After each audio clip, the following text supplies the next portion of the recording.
Terrorism meets reactionism. On the morning of September 11, 2001, terrorists hijacked 4 U.S. commercial airliners and managed to plow 2 of them into the Twin Towers of New York's World Trade Center and another into the Pentagon, the home offices of the U.S. Department of Defense, for an estimated loss of some 3,000 lives. In the immediate aftermath of this horrific tragedy, almost elected President George W. Bush announced his war on terrorism. What he left unannounced was his campaign to advance the agenda of the reactionary right at home and abroad. This included rolling back an already mangled federal human services sector, reverting to deficit spending for the benefit of a wealthy creditor class, increasing the repression of dissent, and expanding to a still greater magnitude the budgets and global reach of the U.S. military and other components of the national security state. Indeed, within days after the terrorist attacks, the Wall Street Journal called on Bush to take advantage of the unique political climate to assert his leadership not just on security and foreign policy but across the board. It summoned the president to push quickly for more tax rate cuts, expanded oil drilling in Alaska, fast-track authority for trade negotiations, and raids on the Social Security surplus. This is exactly what he did. More for war. Bush himself noted that the September 11 attacks offered an opportunity to strengthen America. As numerous conservatives spoke eagerly of putting the country on a permanent war footing, the president proudly declared the first war of the 21st century against an unspecified enemy to extend over an indefinite time frame. Swept along in the jingoist tide, that gaggle of political wimps known as the U.S. Congress passed a War Powers Resolution authorization, granting Bush the power to initiate military action against any nation, organization, or individual of his choosing, without ever having to proffer evidence to justify the attack. Such an unlimited grant of arbitrary power, in violation of international law, the UN Charter, and the U.S. Constitution, transforms the almost elected president into an absolute monarch who can exercise life and death power over any quarter of the world. Needless to say, numerous other nations have greeted the president's elevation to king of the planet with something less than enthusiasm. And king of the planet is how he began to act, bombing an already badly battered and impoverished Afghanistan on the suspicion that Osama bin Laden, who was now situated in that country, masterminded the September 11 attacks. Bush's godlike deliverance of death and destruction upon Afghan civilians was entitled Operation Infinite Justice. When it was pointed out that Muslims might be offended because of their belief that only Allah can dispense infinite justice, the White House renamed the bombing campaign Operation Enduring Freedom. Even the normally sycophantic press did not rightly warm up to this promotional labeling. Unmentioned in all this was the fact that U.S. leaders had actively fostered and financed the rise of the Taliban and bin Laden. By December, flushed with victory against the Taliban, Bush was airily announcing that he might next attack Iraq. Vice President Dick Cheney referred ominously to 40 or 50 countries that could need military disciplining. One of these seemed to be the United States itself, at least if we heed Deputy Defense Secretary Paul Wolfowitz, who urged that U.S. armed forces be allowed to engage in domestic law enforcement, a responsibility that has been denied the military since 1878. Under pressure to present a united front against terrorism, Democratic legislators rolled over on the issue of military spending. Opposition to the so-called Outer Space Missile Defense Shield, National Missile Defense, began to evaporate, as did willingness to preserve the Anti-Ballistic Missile Treaty, ABM. The lawmakers seemed ready to come up with most of the $8.3 billion that the White House said it needed to develop the missile defense shield and further militarize outer space. In December, Bush declared that the United States was unilaterally breaking the ABM treaty with Russia, saying that it hinders us from developing an anti-missile shield that will deter an attack from a rogue state. 4. Congress marched in lockstep behind Bush's proposal to jack up the military budget to $360 billion for 2002. Additional funds were promised to the NSA, CIA, FBI, and other skullduggery units of what has come to be known as the U.S. national security state. 5. Having been shown that the already gargantuan defense budget was not enough to stop a group of suicidal hijackers armed with box cutters, Bush and Congress thought it best to pour still more money into the pockets of the military-industrial cartel. Incidentally, the United States spends more on arms than all the other major industrial nations combined. The U.S. military budget is about 7 times greater than the $51 billion spent by Russia, the next highest competitor. Wag the dog. Many of the measures taken to fight terrorism have little to do with actual security and are public relations ploys designed to a. heighten the nation's siege psychology and b. demonstrate that the government has things under control. Hours after the September 11 attacks, the U.S. Navy deployed aircraft carriers off the coast of New York to guard the city, as if a mass invasion were in the offing. National Guardsmen dressed in combat fatigues and armed with automatic weapons patrolled the airports. Flights were cancelled until further notice. Sidewalk baggage check-ins and electronic tickets were prohibited for a time, all supposedly to create greater security. Since increased airport security leads to greater inconvenience, it was decided that greater inconvenience would somehow increase security, or at least give that appearance. It did not fool many people. In my post-September 11 sojourns, I spoke to a number of passengers who agreed that air travel had become more inconvenient but not really more secure. Indeed, 95% of the checked baggage still was going through without being x-rayed. And the underpaid employees who peered into the dim little screens at the security gate could be fooled as easily as ever. Many screeners have to work 2 or more jobs, leaving them tired and distracted as they scan thousands of objects per hour for tiny but potentially significant signs of danger, noted a report by the Service Employees International Union. 6 An acquaintance of mine informed me that his Swiss Army knife, which he unknowingly had in his carry-on bag, passed scrutiny with no challenge both on his departing and return flights in November 2001. Hopefully, things will improve. Checked baggage and carry-ons reportedly will be subjected to more sophisticated electronic scanning. But right now one can only marvel at how little real internal security has been put into place, not just at airports but at water reservoirs, chemical factories, nuclear plants, bridges, and tunnels. The biggest public relations ploy of all was the bombing of hillsides and villages in Afghanistan. It left us with the reassuring image of Uncle Sam striking back at the terrorists. Over the last 2 years the Taliban repeatedly offered to hand over bin Laden, if only the United States would present evidence of his culpability subjected to U.S. bombings of their villages and cities. The Taliban then offered to give bin Laden to a third country to stand trial, this time without seeing any evidence against him.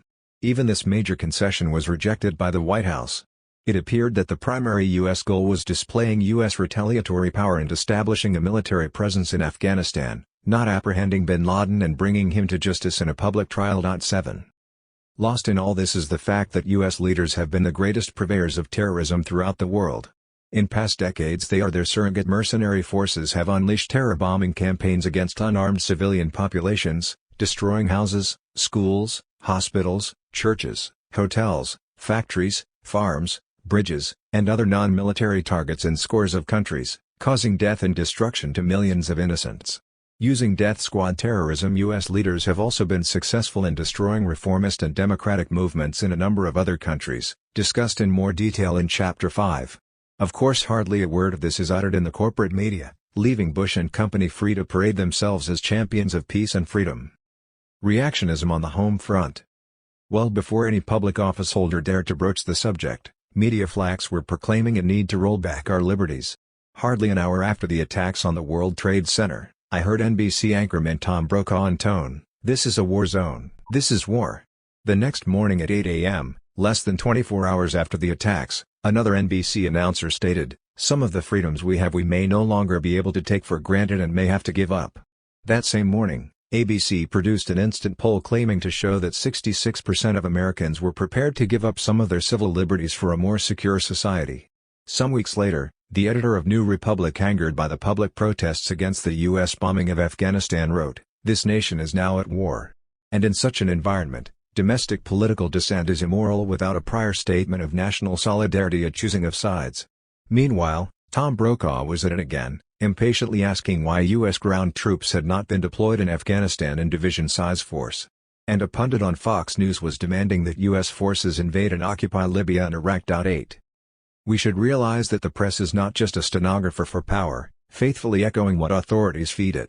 It plays a far more proactive role as propagandist for the ruling ideology, exercising its own initiative to soften up public opinion, telling people what to think about events even before the events have played out, clearing the way for policymakers to make their moves.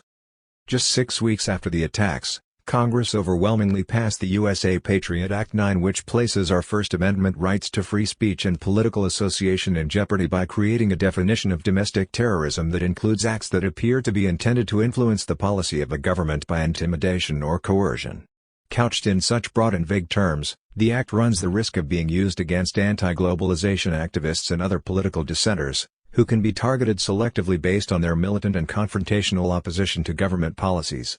The act also grants the executive branch unchecked surveillance tools, including an expanded opportunity to track email and internet usage, conduct roving wiretaps, monitor financial transactions, and obtain educational and medical records. The act strips immigrants of just about all constitutional protections. In the last 4 months of 2001, some 1,200 people were rounded up and put into preventive detention, with no charges brought against them and no legal redress available to them. 10. The Act invests the feds with authority to seize all the assets of any organization and its members or any individual deemed to be aiding or abetting terrorist activity. And it can be applied retroactively without a statute of limitations. Under the new law, a telephone interview I did with Radio Iran in mid-October 2001, trying to explain why U.S. foreign policy is so justifiably hated around the world might qualify me for detention as someone who is abetting terrorism. The USA Patriot Act also allows the CIA to spy openly on Americans. The agency is to share in the collection of a vast array of information from school records, financial transactions, and the Internet, without benefit of court order. The director of the CIA is granted enormous power to gather and disseminate intelligence information drawn from within the United States. This new authority wipes out previous guidelines that protected citizens from unwarranted CIA surveillance. While all this was going on, Bush issued an executive order allowing the government to bring foreign residents before military tribunals. These trials will be shrouded in secrecy, have a burden of proof that is markedly lower than in any established court of law, and allow for no appeal to a civilian court. It reminded me of a comment ascribed to Groucho Marx, "Military justice is to justice what military music is to music." In keeping with the reactionary rights agenda, the war against terrorism swiftly became a cover for the war against democratic dissent and public sector services. The message was clear: America must emulate not Athens but Sparta. One of the White House's earliest efforts at protecting the country from terrorist violence was to cut from the proposed federal budget the $1 billion slated to assist children who are victims of domestic abuse or abandonment. Certainly a nation at war has no resources to squander on battered kids or other such frills. Instead, Bush came up with an emergency package for the airlines, $5 billion in direct cash and $10 billion in loan guarantees, with the promise of billions more. The airlines were beset by fiscal problems well before the September attacks. This bailout had little to do with fighting terrorism. The real story is that once the industry was deregulated, the airlines began overcapitalizing without sufficient regard for earnings, the assumption being that profits would follow after a company squeezed its competitors to the wall by grabbing a larger chunk of the market. So the profligate diseconomies of unregulated free market corporate competition are once more picked up by the U.S. taxpayer, this time in the name of fighting terrorism. Meanwhile, some 80,000 airline employees were laid off in the weeks after September 11, including ticket agents, flight attendants, pilots, mechanics, and ramp workers. They saw not a penny of the windfall reaped by the airline plutocrats and shareholders, whose patriotism did not extend to giving their employees a helping hand. 11 At one point in the House debate, a frustrated Representative Jay Inslee, Democrat Washington, shouted out, "Why in this chamber do the big dogs always eat first?" Inslee was expressing his concerns about the 20,000 to 30,000 Boeing workers who were being let go without any emergency allocation for their families. Senator Peter G. Fitzgerald, R.L., expressed a similar sentiment when casting the lone dissenting vote in the Senate against the airline bailout. Congress should be wary of indiscriminately dishing out taxpayer dollars to prop up a failing industry without demanding something in return for taxpayers. For a time, the post-September 11 anti-terrorism hype served as an excuse to mute opposition to drilling in the Arctic National Wildlife Refuge. "Our nation needs oil to maintain its strength and security," we heard. By some estimates, the amount of oil to be extracted from the Arctic preserve would be consumed in the U.S. market within only 8 or 9 months. It is difficult to see how such drilling would enhance America's energy self-sufficiency in the long run, but it would certainly enhance short-term profits for the oil companies. Only a substantial effort to develop solar, tidal, and wind energies can make the country more self-sufficient. These alternative sources are readily available, infinitely renewable, ecologically sound, but, and here's the rub, vastly cheaper and less profitable than oil. Indeed, if developed to any great extent, alternative sustainable energy sources could destroy the multi-billion-dollar oil industry, which is why they remain relatively underdeveloped. Looting the surplus. The bailout to the airline industry is only part of the spending spree that the White House embarked upon. Bush also endorsed a stimulus package of $60 billion to $75 billion to lift the country out of recession by recharging business investment. He also has called for an additional $60 billion tax cut which, like previous tax reductions, would give meager portions to ordinary folks and lavish sums to fat cats and plutocrats. 12 Where's all this money for defense, war, internal security, airlines, tax cuts, and recharging the economy coming from? Much of it is from the Social Security Surplus Fund, which is why Bush is so eager to spend, spend, spend. It is a myth that conservatives are practitioners of fiscal responsibility. Right-wing politicians who sing hymns to a balanced budget have been among the wildest deficit spenders. In 12 years, 1981 to 1992, the Reagan-Bush administrations increased the national debt from $850 billion to $4.5 trillion. By early 2000, the debt had climbed to over $5.7 trillion. The deficit is pumped up by two things: first, successive tax cuts to rich individuals and corporations, so that the government increasingly borrows from the wealthy creditors it should be taxing, and second, titanic military budgets. In 12 years, the Reagan-Bush expenditures on the military came to $3.7 trillion. In 8 years, Bill Clinton, a conservative Democrat who pretended to talk like a liberal on some subjects, spent over $2 trillion on the military. Yearly payments on the national debt amount to about $350 billion, representing a colossal upward redistribution of income from working taxpayers to rich creditors. The last two Clinton budgets were the first to trim away the yearly deficit and produce a surplus. The first Bush budget also promised to produce a surplus, almost all of it from Social Security taxes. As a loyal representative of the big financial interests, George II, like his daddy, prefers the upward redistribution of income that comes with a large deficit.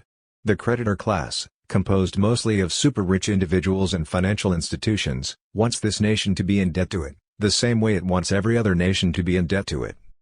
Furthermore, the reactionary opponents of Social Security have long argued that the fund will eventually become insolvent and must therefore be privatized. We must destroy the fund in order to save it, but with Social Security continuing to produce record surpluses, this argument becomes increasingly implausible.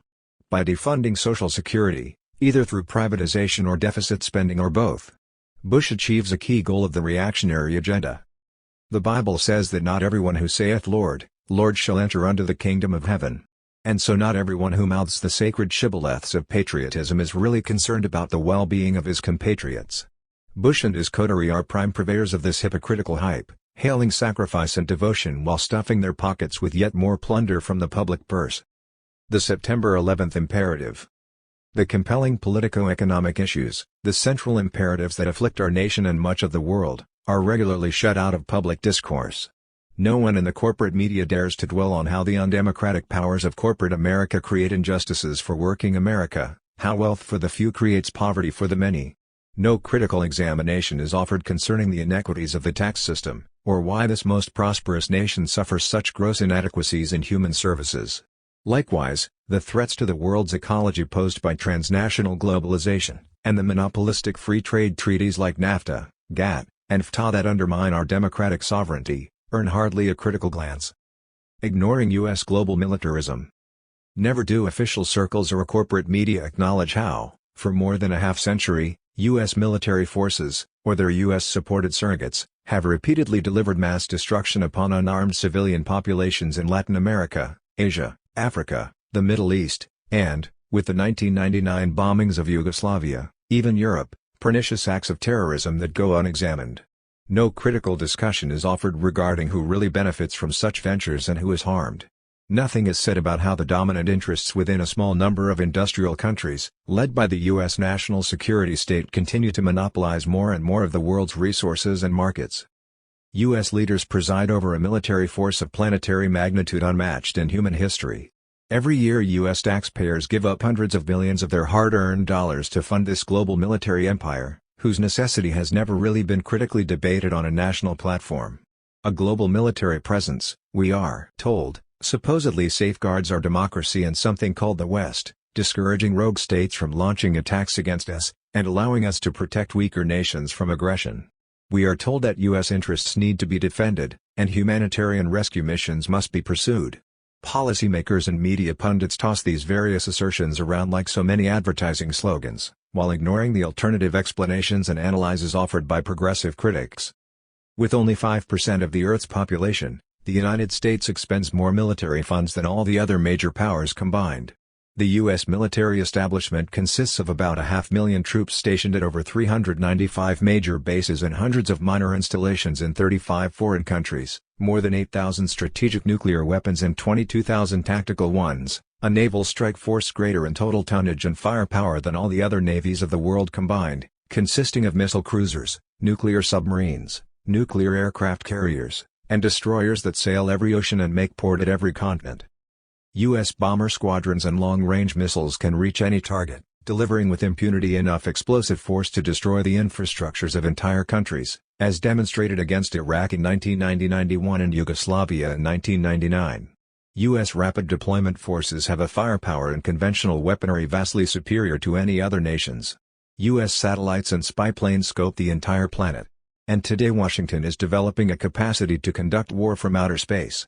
Worldwide U.S. arms sales to cooperative capitalist nations rose to $36.9 billion in 2000, up from $34 billion in 1999. In addition to sales, since World War II, the U.S. government has given some $240 billion in military aid to train, equip, and subsidized some 2.3 million troops and internal security forces in more than 80 countries, many of them military autocracies. This extraordinary situation, this global military colossus goes on its grim and fatal way largely unexamined and unquestioned in public life. Filling the national void. With all these key issues systematically suppressed, relegated at best to small circulation publications and low visibility groups on the left, a void is created in our national discourse. We have a polity that does not treat the central imperatives of public policy in any meaningful or revealing way, a democracy devoid of the democratic debate that might challenge the ideology and practices of its leadership. The media attempt to fill this void with endless puffery, limited secondary issues, public personality profiles, and various scandal stories. Then came the September 11th terrorist attack on the World Trade Center and the Pentagon. This horrific event gave opinion makers an issue of compelling centrality, equal to any of the ones they have suppressed, but one that could be selectively treated with conservative effect, an issue that indicted a fanatical Islamic sect rather than corporate America or the U.S. national security state. So for several months the press was consumed by September 11th and its aftermath. Every panel of pundits, every hosted TV show, newspaper editorial, letter to the editor, syndicated column, guest column, and just about every news story dwelled on the terrorist attacks, offering a seemingly infinite constellation of spin-off stories.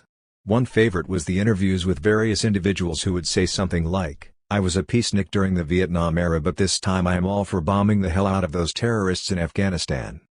For several months after the attacks, almost as if one's credibility depended upon it, nothing could be communicated without first referencing September 11th. The news media were not the only ones laboring under this preoccupation. The editor of a poetry magazine worried that in the profoundly changed world created by September 11th will we now say that poetry is even more irrelevant? Predictably, he concluded that poetry was more important than ever. In similar spirit, stand-up comedians announced that humor was needed more than ever. Movie reviewers wrote that this or that film was a welcome antidote to the horrific events of September 11th. Travel writers reassured us that a good vacation, at a safe nearby location, was all the more a healing experience. A restaurant manager in Berkeley, California, told me that her hot soups, a house specialty, were selling well because they were a comfort food for persons seeking solace after the September 11th tragedy. The atomization and alienation that is the common experience of an urban capitalist mass society seemed to be giving way to a community of patriots. Everyone was pulling together to see their way through this crisis. People who normally felt isolated in this dollar-driven gazelle shop suddenly experienced, and even enjoyed, the solace of huddling together under siege and interacting in a friendlier way with strangers. So the media were filled with stories of New Yorkers who were helping each other, and people all over the nation who were assisting New Yorkers. Looming above all this, were the firemen, police, and working people whose genuine acts of heroism and sacrifice stood in sharp contrast to the opportunistic political pandering emitting from official circles. For a while it seemed like the September 11th imperative would continue indefinitely. Sporting events opened with militaristic patriotic commemorations. All the mail that crossed my desk, including subscription and fundraising appeals from every organization imaginable, from the Yale Alumni Association to the Center for Cuban Studies, felt compelled to reference September 11th before launching into their pitch. Friends wrote or called to say they were doing as well as might be expected in this post-9/11 world. What was so world-shattering about the terrorist attacks of that day? Why was that event so much more significant than the thousands of other terrorist attacks that have occurred over the last half-century? In a word, it all happened in New York City and Washington, D.C., and a strikingly large number of Americans were killed, some 3,100 by latest count. Whatever the final toll, it remains the largest single act of terrorism on U.S. soil in the history of this country. To repeat, the September 11th victims were almost all Americans, not Iraqis, Yugoslavs, Panamanians, Haitians, Salvadorans, Guatemalans, Vietnamese, Laotians, Angolans, and Mozambicans, to mention some of the unarmed civilian populations that have been subjected to U.S. mass terror killings in recent decades. The message was taken to heart: one American life is worth countless non-American lives. The ensuing war repeated the equation. The death of one CIA operative in Afghanistan, Mike Spahn, was given fulsome treatment in the media, while the deaths of thousands of innocent nameless Afghan women, children, and men, victims of U.S. bombings, went largely unpublicized. Furthermore, September 11th had a terrible shock effect on the millions of Americans who get all their news from the corporate media and who are secure in the belief that everyone in the world secretly wants to be an American.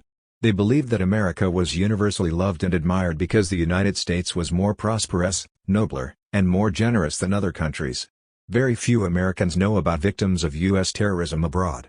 Relatively few are aware that whole societies have been shattered by U.S. bombings or U.S. monetary and trade policies. For instance, many are shocked, and skeptical, to hear that economic sanctions keep people in misery in Cuba and Iraq. Generally, they believe that U.S. actions around the world have been benevolently motivated, dedicated to setting things right. Then along came these 9/11 terrorists who had some education, looked like regular people, and actually lived in the United States and experienced this country firsthand. They could have applied for citizenship, but instead chose to commit mass murder and suicide to send us the message that we and our country, and what it represents, are horribly despised.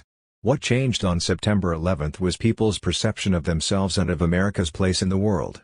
Many felt shocked, smaller, not respected, less secure, less powerful, and confused. Some even wondered if there were things that they had not been told.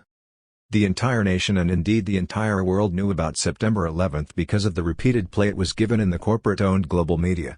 In contrast, much of the world and almost all of America know next to nothing about how U.S.-supported terrorists have taken millions of lives in scores of other countries.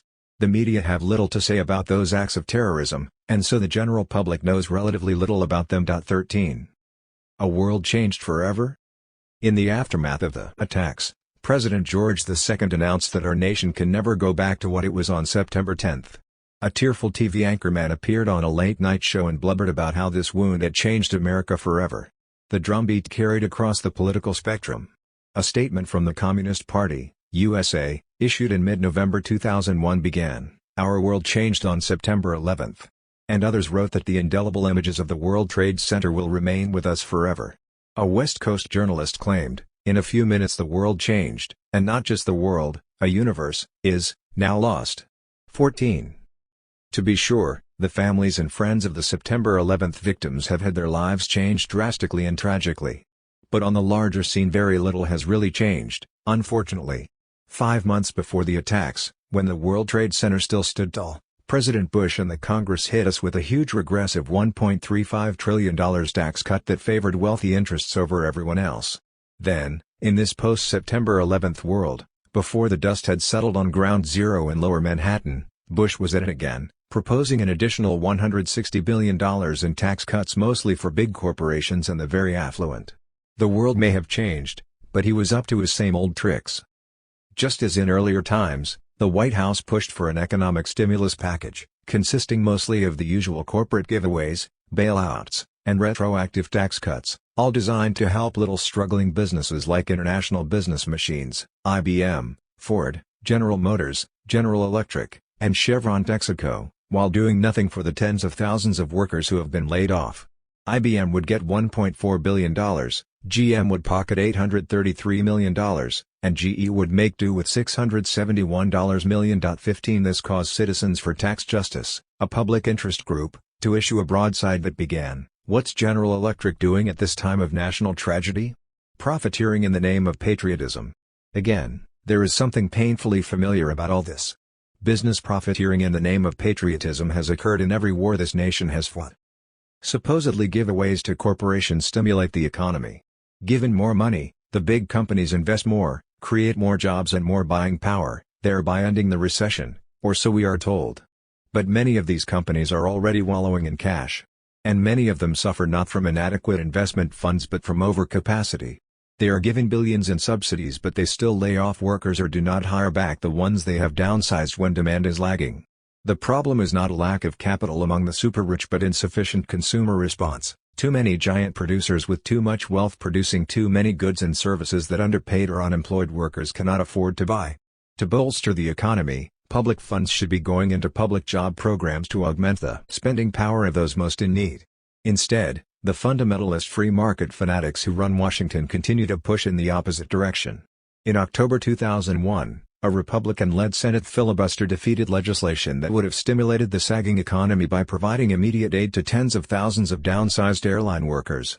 House Majority Leader Dick Armey, R-Tex, who has supported every corporate bailout and giveaway in sight, proclaimed that it wouldn't be commensurate with the American spirit to provide emergency aid to downsized airline workers. 16 All in all, here was a national leadership shamelessly unchanged by the terrorist attacks. After September 11, thousands of working people from New York and all over the country rushed to volunteer at the site of the disaster in Lower Manhattan. Tens of thousands of others lined up to give blood or send donations totaling over $1 billion, much of it subsequently misspent, another familiar story. Some businesses also made contributions. But Wall Street and the giant transnational struck a more familiarly self-interested course. As Arthur Perlow observed, mutual fund managers and other financial experts urged people to invest in the stock market, being more concerned that money be contributed into their sagging investment funds than into needy relief funds. As a demonstration of their patriotic support, some ordinary citizens did withdraw money from their savings accounts and invest it in the market. But the very rich were doing something else, demonstrating as always that their first loyalty was to their money. Perlow quotes Maria Lagomasino, head of the private banking division of J.P. Morgan that manages the fortunes of families with an average wealth of $100 million. She counseled her clients against getting back into the stock market. Since our clients were rich, our number one concern was their staying rich, she cheerily admitted.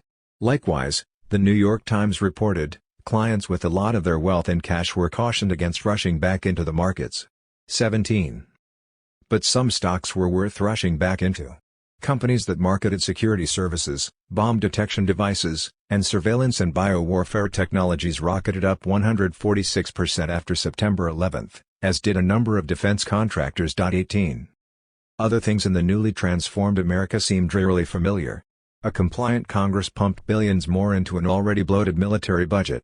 As in previous decades, our fearless leaders continued to wage devastatingly one-sided aerial wars against small, weak, impoverished nations, this time Afghanistan, while loading the media with jingoistic hype.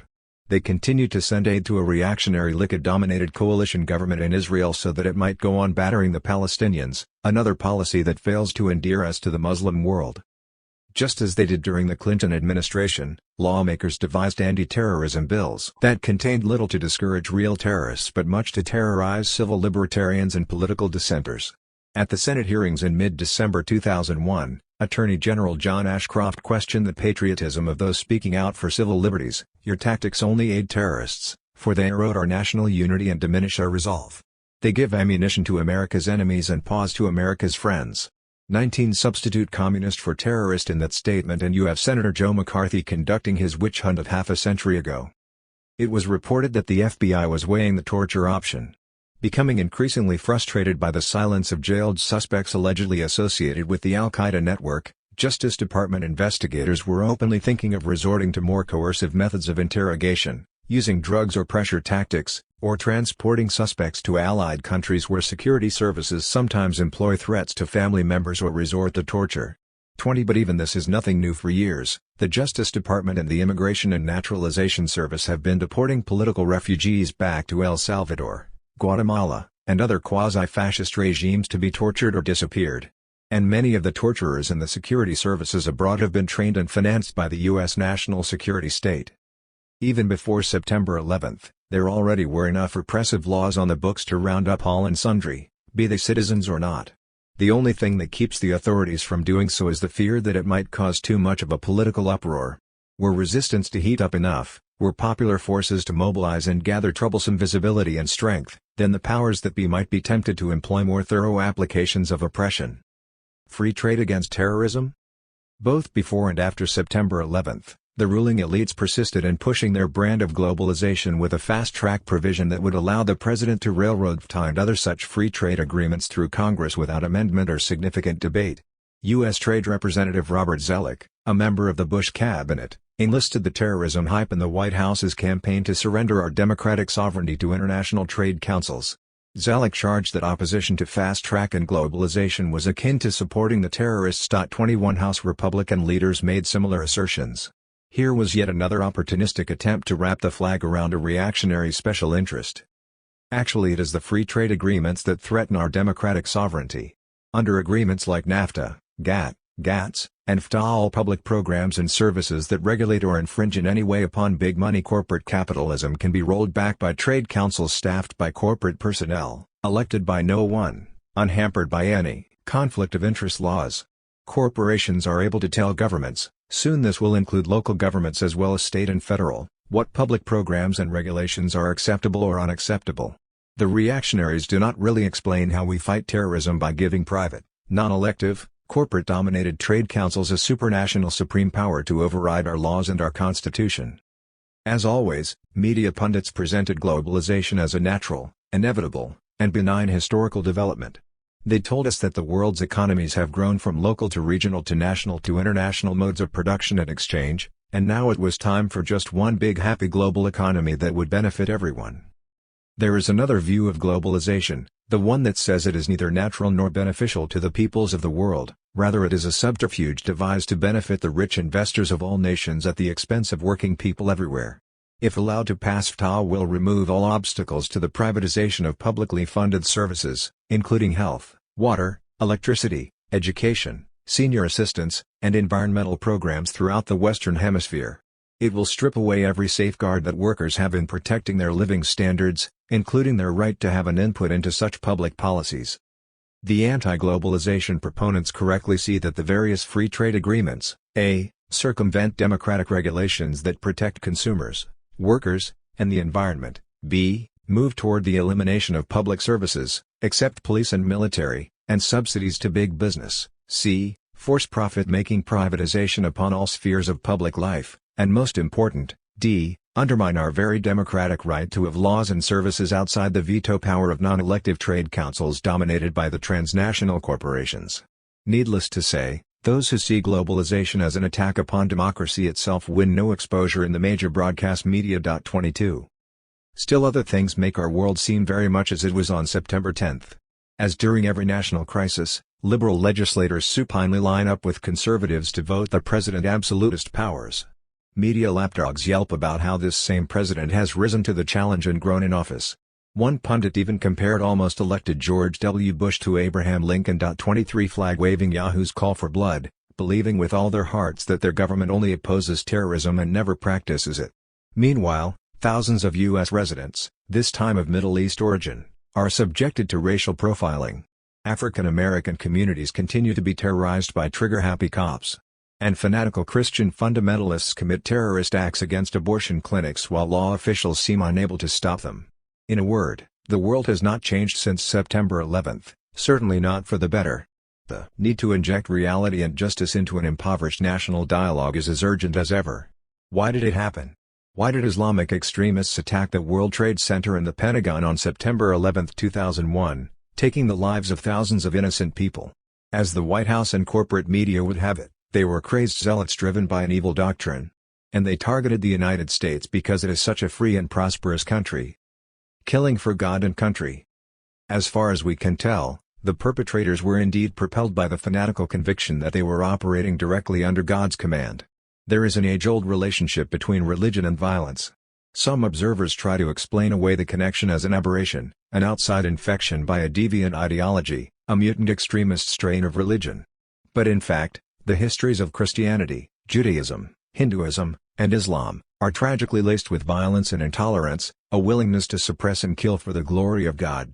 Within the histories of religious traditions, from biblical wars to crusading ventures and great acts of martyrdom, violence has lurked as a shadowy presence, notes Mark Juergensmeyer.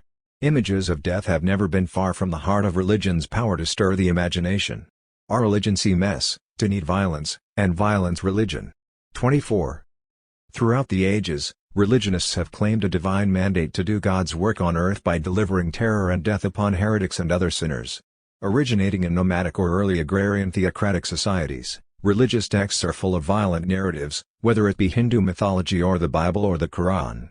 When society is felt to be out of order and unjust, God sanctions war to set things right. Religious ideologies develop out of these sacred texts over time in various ways, and are today employed by mullahs, monks, and jihadists, or by neo-Nazi Christians in America. Think of the Christian fundamentalists in our own country, such as those soldiers of Christ who bomb abortion clinics and who have killed several clinical workers and doctors. Think also of Timothy McVeigh, associated with a group calling itself Christian Identity, who killed 168 innocent people in the Oklahoma City terrorist bombing of 1995. McVeigh was convinced he was striking a blow at the federal government and at the Jews, liberals, and other secularists who have dislodged white Christian America from its spiritual moorings. 25. We might note parenthetically that McVeigh's terrorism did not cause the U.S. government to launch retaliatory airstrikes against the Christian Identity encampment in Elohim City on the Oklahoma-Arkansas border, nor to attack the Montana militia units from which some of his sympathizers sprang. Nor did the feds deem it necessary to round up Christian Identity members or various militiamen. Even Buddhism, enjoying the undeserved reputation of being a holy, pacifist religion, has produced warring sects of monks throughout much of Asia. In Sri Lanka, where great battles in the name of Buddhism are part of Sinhalese history, acts of violence perpetrated by Sinhalese activists in the latter decades of the 20th century have been supported by Buddhist monks. 26. Islam, like other religions, is a source of love and peace for many people. The terrorists who act in its name are violating its precepts, we are told. But Muslim terrorists are part of another time-honored tradition, the tradition of violence that can be found in all major religions. In sum, we cannot divorce religion from the things that are done in its name. Just as we credit religion for its acts of mercy and charity, so might we credit it for the acts of terror and bloody murder it has inspired throughout the ages. But why would the Islamic terrorists attack America in particular? It is true that the United States is a free and prosperous country, at least to some extent. Thanks to the struggles waged by generations of ordinary Americans against the forces of privilege and plutocracy over the last 2 centuries, we do have a greater degree of political freedom and economic well-being than found in other capitalist countries such as Argentina, Haiti, Indonesia, Mexico, Nigeria, and Zaire. As compared to much of the capitalist world, we enjoy remarkable prosperity, albeit one that is steeply unequal in its distribution and becoming ever more so with each passing decade. As the New York Times recently reported, for 30 years the gap between the richest Americans and everyone else has been growing so much that the level of inequality is higher than in any other industrialized nation. 27 Indeed, the political liberties and prosperity that the American people have been able to win, despite the ferocious opposition of the capitalist plutocracy, remain constantly under siege and under threat of reactionary rollback. But it is one thing to assert that America is free and prosperous, comparatively speaking, and another to claim that this was the reason the terrorists targeted our country. Canada and a number of Scandinavian and Western European countries enjoy at least as much freedom and prosperity as the United States, yet their embassies, military headquarters, and trade centers have not been hit. And if it is America's freedom that the terrorists hate, why did they attack the symbols of U.S. economic and military domination, the World Trade Center and the Pentagon, rather than, say, the Statue of Liberty? 28 Perhaps the target was not U.S. freedom and democracy but Washington's record of support for exactly the opposite things: military and economic terrorism, autocracy, and mass destruction of civilian populations. In other words, the standard explanation for why September 11th happened is grossly incomplete. For it leaves untouched the role played by U.S. leaders in creating the inequality and exploitation that is the common fate of so much of the world, including the Middle East. It leaves unmentioned the successive acts of mass terrorism perpetrated by U.S. leaders against peoples all over the globe. It treats terrorism only as something that others do to us. Conditional causes. The September 11th attacks were so horrifying and heartless, so maniacal and cruel, that for a while they threatened to preempt all other concerns in public life. The transfixing images, reproduced without let-up by the major media, had a telling impact on the public mind.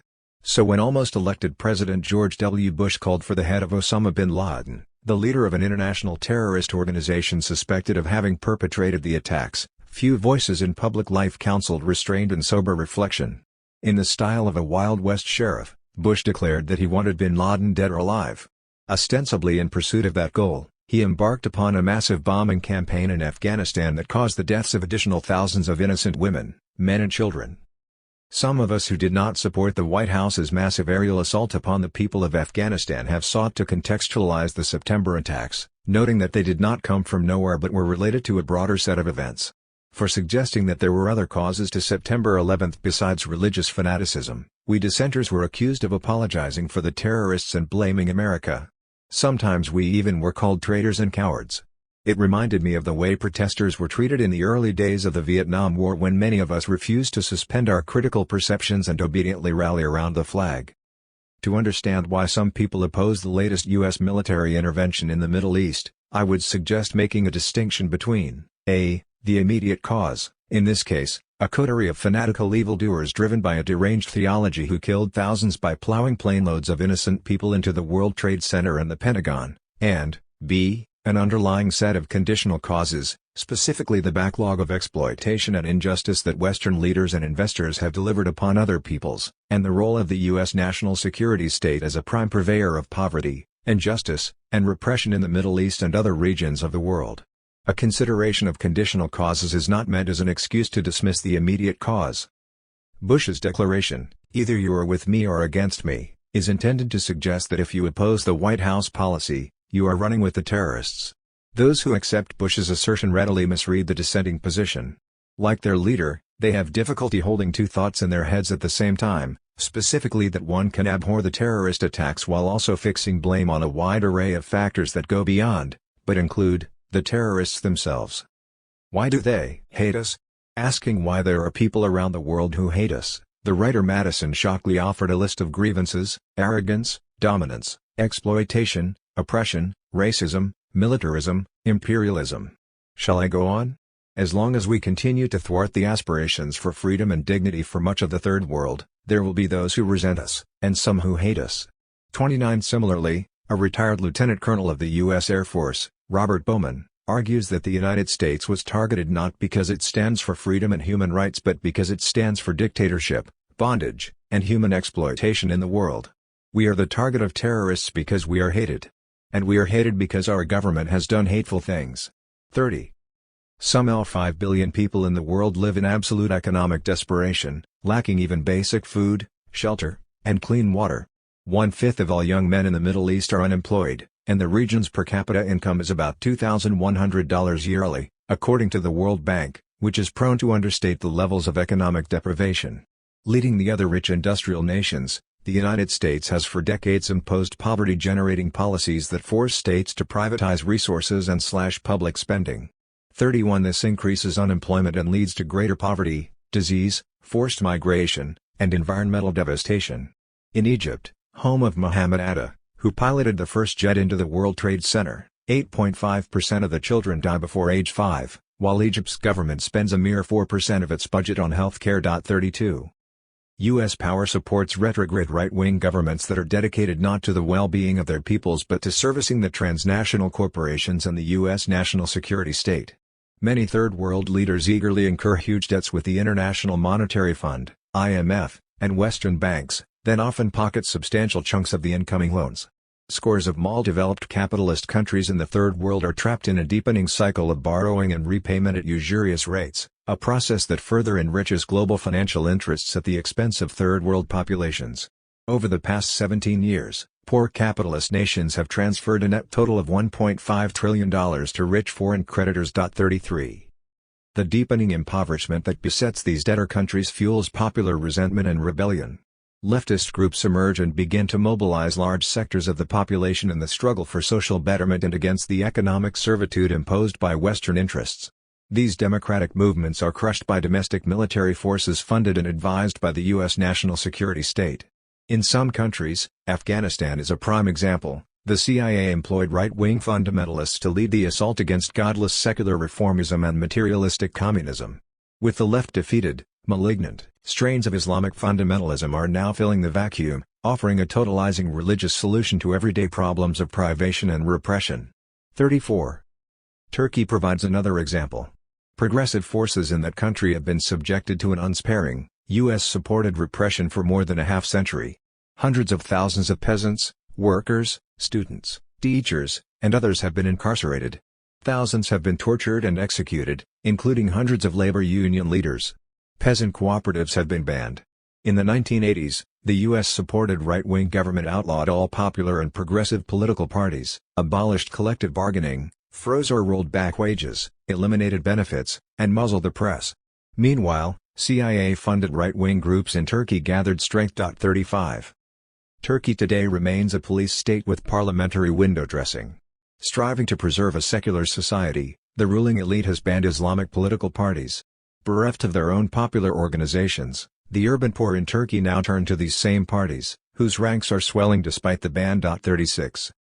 Pakistan too bears witness to how Middle East terrorism is rooted in Western imperialism. As in so many other countries, in Pakistan structural adjustment programs, SAPs, imposed by the IMF roll back public subsidies, abolish price controls, freeze wages, and open domestic markets to transnational penetration. The SAPs have had a crippling effect on the economy, greatly exacerbating the already widespread poverty and underemployment. Meanwhile, sectarian violence and drug lords are tearing the social fabric to pieces. The terrorist training centers, set up in Pakistan in the early 1980s ostensibly to fight the Soviets in Afghanistan, have produced Islamic true believers with much popular appeal within Pakistan itself. 37. A regular spokesperson for the U.S. foreign policy establishment, Fareed Zakaria, offers a surprisingly critical account of developments in the Middle East. Allowing that almost every Arab country is less free than it was 30 years ago, Zakaria describes how young Arab men, often better educated than their elders, depart their villages to seek work and arrive in noisy, crowded sites like Cairo, Beirut, and Damascus, where they see great disparities of wealth and the disorienting effects of modernity. They witness unveiled women eating in cafes, children begging in streets, and everywhere the crass glitter of Western secular materialism, little of which they can themselves acquire. Both attracted and repelled by it all, frustrated and resentful, denied all democratic outlets for protest and change, these alienated youth move toward a resurgent militant Islam. 38. Blaming America. Osama bin Laden repeatedly designated America, Americans, and Jews as the enemies to be eradicated. As a rich reactionary religious fanatic, bin Laden was doing what other reactionaries around the world have often done. He harnessed the legitimate grievances that people have felt regarding the conditions of their lives and directed them toward irrelevant foes. This is what Hitler did with the Germans, channeling their grievances about unemployment, inflation, and poverty toward irrelevant enemies. Instead of pointing the finger at the rich German cartels that were plundering the land and labor of the German people, Hitler directed popular anger at the Versailles Allies, the Weimar Republic, the trade unions, the communists, and lurking behind them all, the diabolical Jews. Now we have another fanatical right-wing ideologue, Osama bin Laden, doing much the same. Truth is, it is not America as such that is to blame. This entity called America is a diverse and enormous country of 281 million people, almost all of whom had no hand in the events leading up to September 11. Few ordinary Americans ever demanded that U.S. leaders pursue a course of force and violence to advance the global interests of rich investors. Americans, as such, are not to blame, and certainly not the Jews, despite what Hitler and bin Laden and dozens of other deranged bigots and zealots have imagined. Instead, we might cast a critical eye upon the policies of the U.S. leadership in the service of reactionary interests at home and abroad, a subject to be pursued further in the next 2 chapters. Some Christian right-wing fundamentalists also blame America. Soon after the attack on the World Trade Center, the reactionary Christian evangelist Jerry Falwell appeared on Pat Robertson's The 700 Club, on the Christian Broadcasting Network, CBN. Falwell charged that abortion rights proponents, civil liberties groups, gay rights advocates, and feminists helped this happen. He suggested that the September 11 assault might seem minuscule one day if God continues to lift the curtain and allow the enemies of America to give us probably what we deserve. Sounding like bin Laden himself, Falwell charged that God will not be mocked. At fault were the pagans and the abortionists and the feminists and the gays and the lesbians. I point the finger at you and say, you made this happen. 39 Pat Robertson, himself another right-wing religious reactionary, eagerly chimed in, well, I totally concur, Jerry, that's my feeling. I think we've just seen the antechamber to terror. We haven't even begun to see what they can do to the major population. Here was a remarkable development. Christians and Muslims have been killing each other for centuries, and are still killing each other today, from Nigeria to the Philippines. But on U.S. television, two proselytizing reactionary Christian zealots seem to be in agreement with proselytizing reactionary Islamic zealots who say that the corrupt liberalities and venalities of American society invite divine retribution. God certainly does work His wonders in mysterious ways.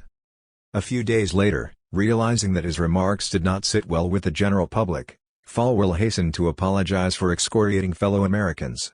Robertson, in turn, wiggled furiously away from both Falwell's words and his own, calling his guest's remarks totally inappropriate and frankly, not fully understood by himself or the show's other hosts. 40. Various critics of U.S. policy end up blaming America for the wars pursued in its name, noting that all of us have failed to stop what is being done in our name. 41 But does this mean we are collaborative authors of U.S. militaristic policies? More often, we are kept in the dark about what is done in our name. I do not blame the American people for what fundamentalist Muslim zealots did on September 11, nor for what secretive and deceptive fundamentalist empire-building zealots in Washington have been doing to help create the kind of world that brought forth the religious zealots. Part of the problem may lie in the bad habit that many people have in using we when they mean U.S. political and financial elites.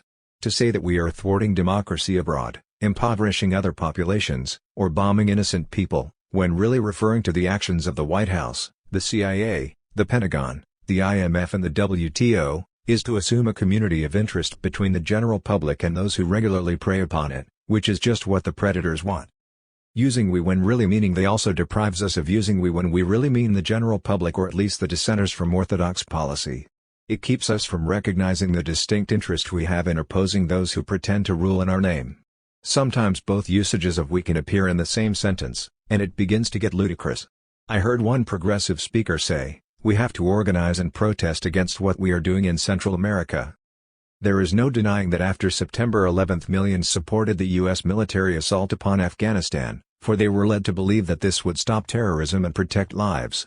As of December 2001, President George II sported an 86% approval rating, up from a pallid 44% in pre-September days. 42 Still, there were millions of other Americans who, though deeply disturbed by the terrible deeds of September 11 and apprehensive about future attacks, were not swept up in the reactionary tide.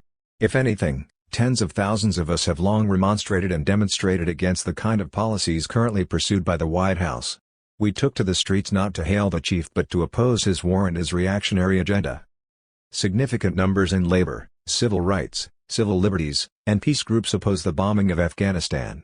A poll conducted by the Pew Research Center for People and the Press found that despite the endless media barrage, 39% of African Americans and 17% of whites were doubtful about taking a military course of action.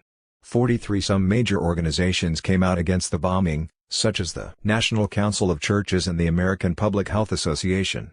Others, like the U.S. Catholic Bishops' Conference, at least raised serious questions about it. A mid-November survey showed that support for military action, while remaining strong, was cooling off, with larger numbers registering in the mixed feelings category. 44. Opinion polls also indicated that when alternatives to war, such as extradition and trial of the perpetrators, were suggested, support for the bombings in Afghanistan dropped markedly.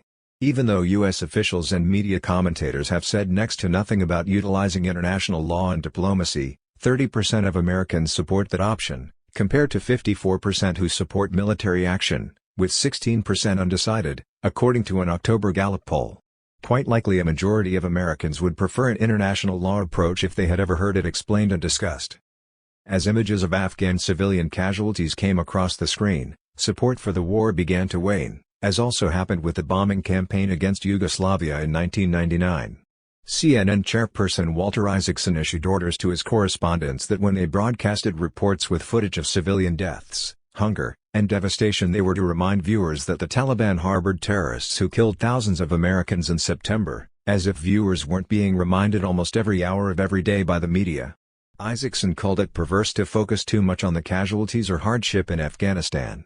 45. To save us from such perversity, the Pentagon bought the rights to all pictures of Afghanistan and nearby countries taken by the world's best commercial imaging satellite, Space Imaging Incorporated, at a cost of $1.9 million a month, plus additional fees of hundreds of thousands of dollars for the images it actually purchased. The Pentagon contract meant that news media and other organizations outside government would not be able to obtain their own high-resolution satellite images of the Afghan conflict or of the entire region. 46.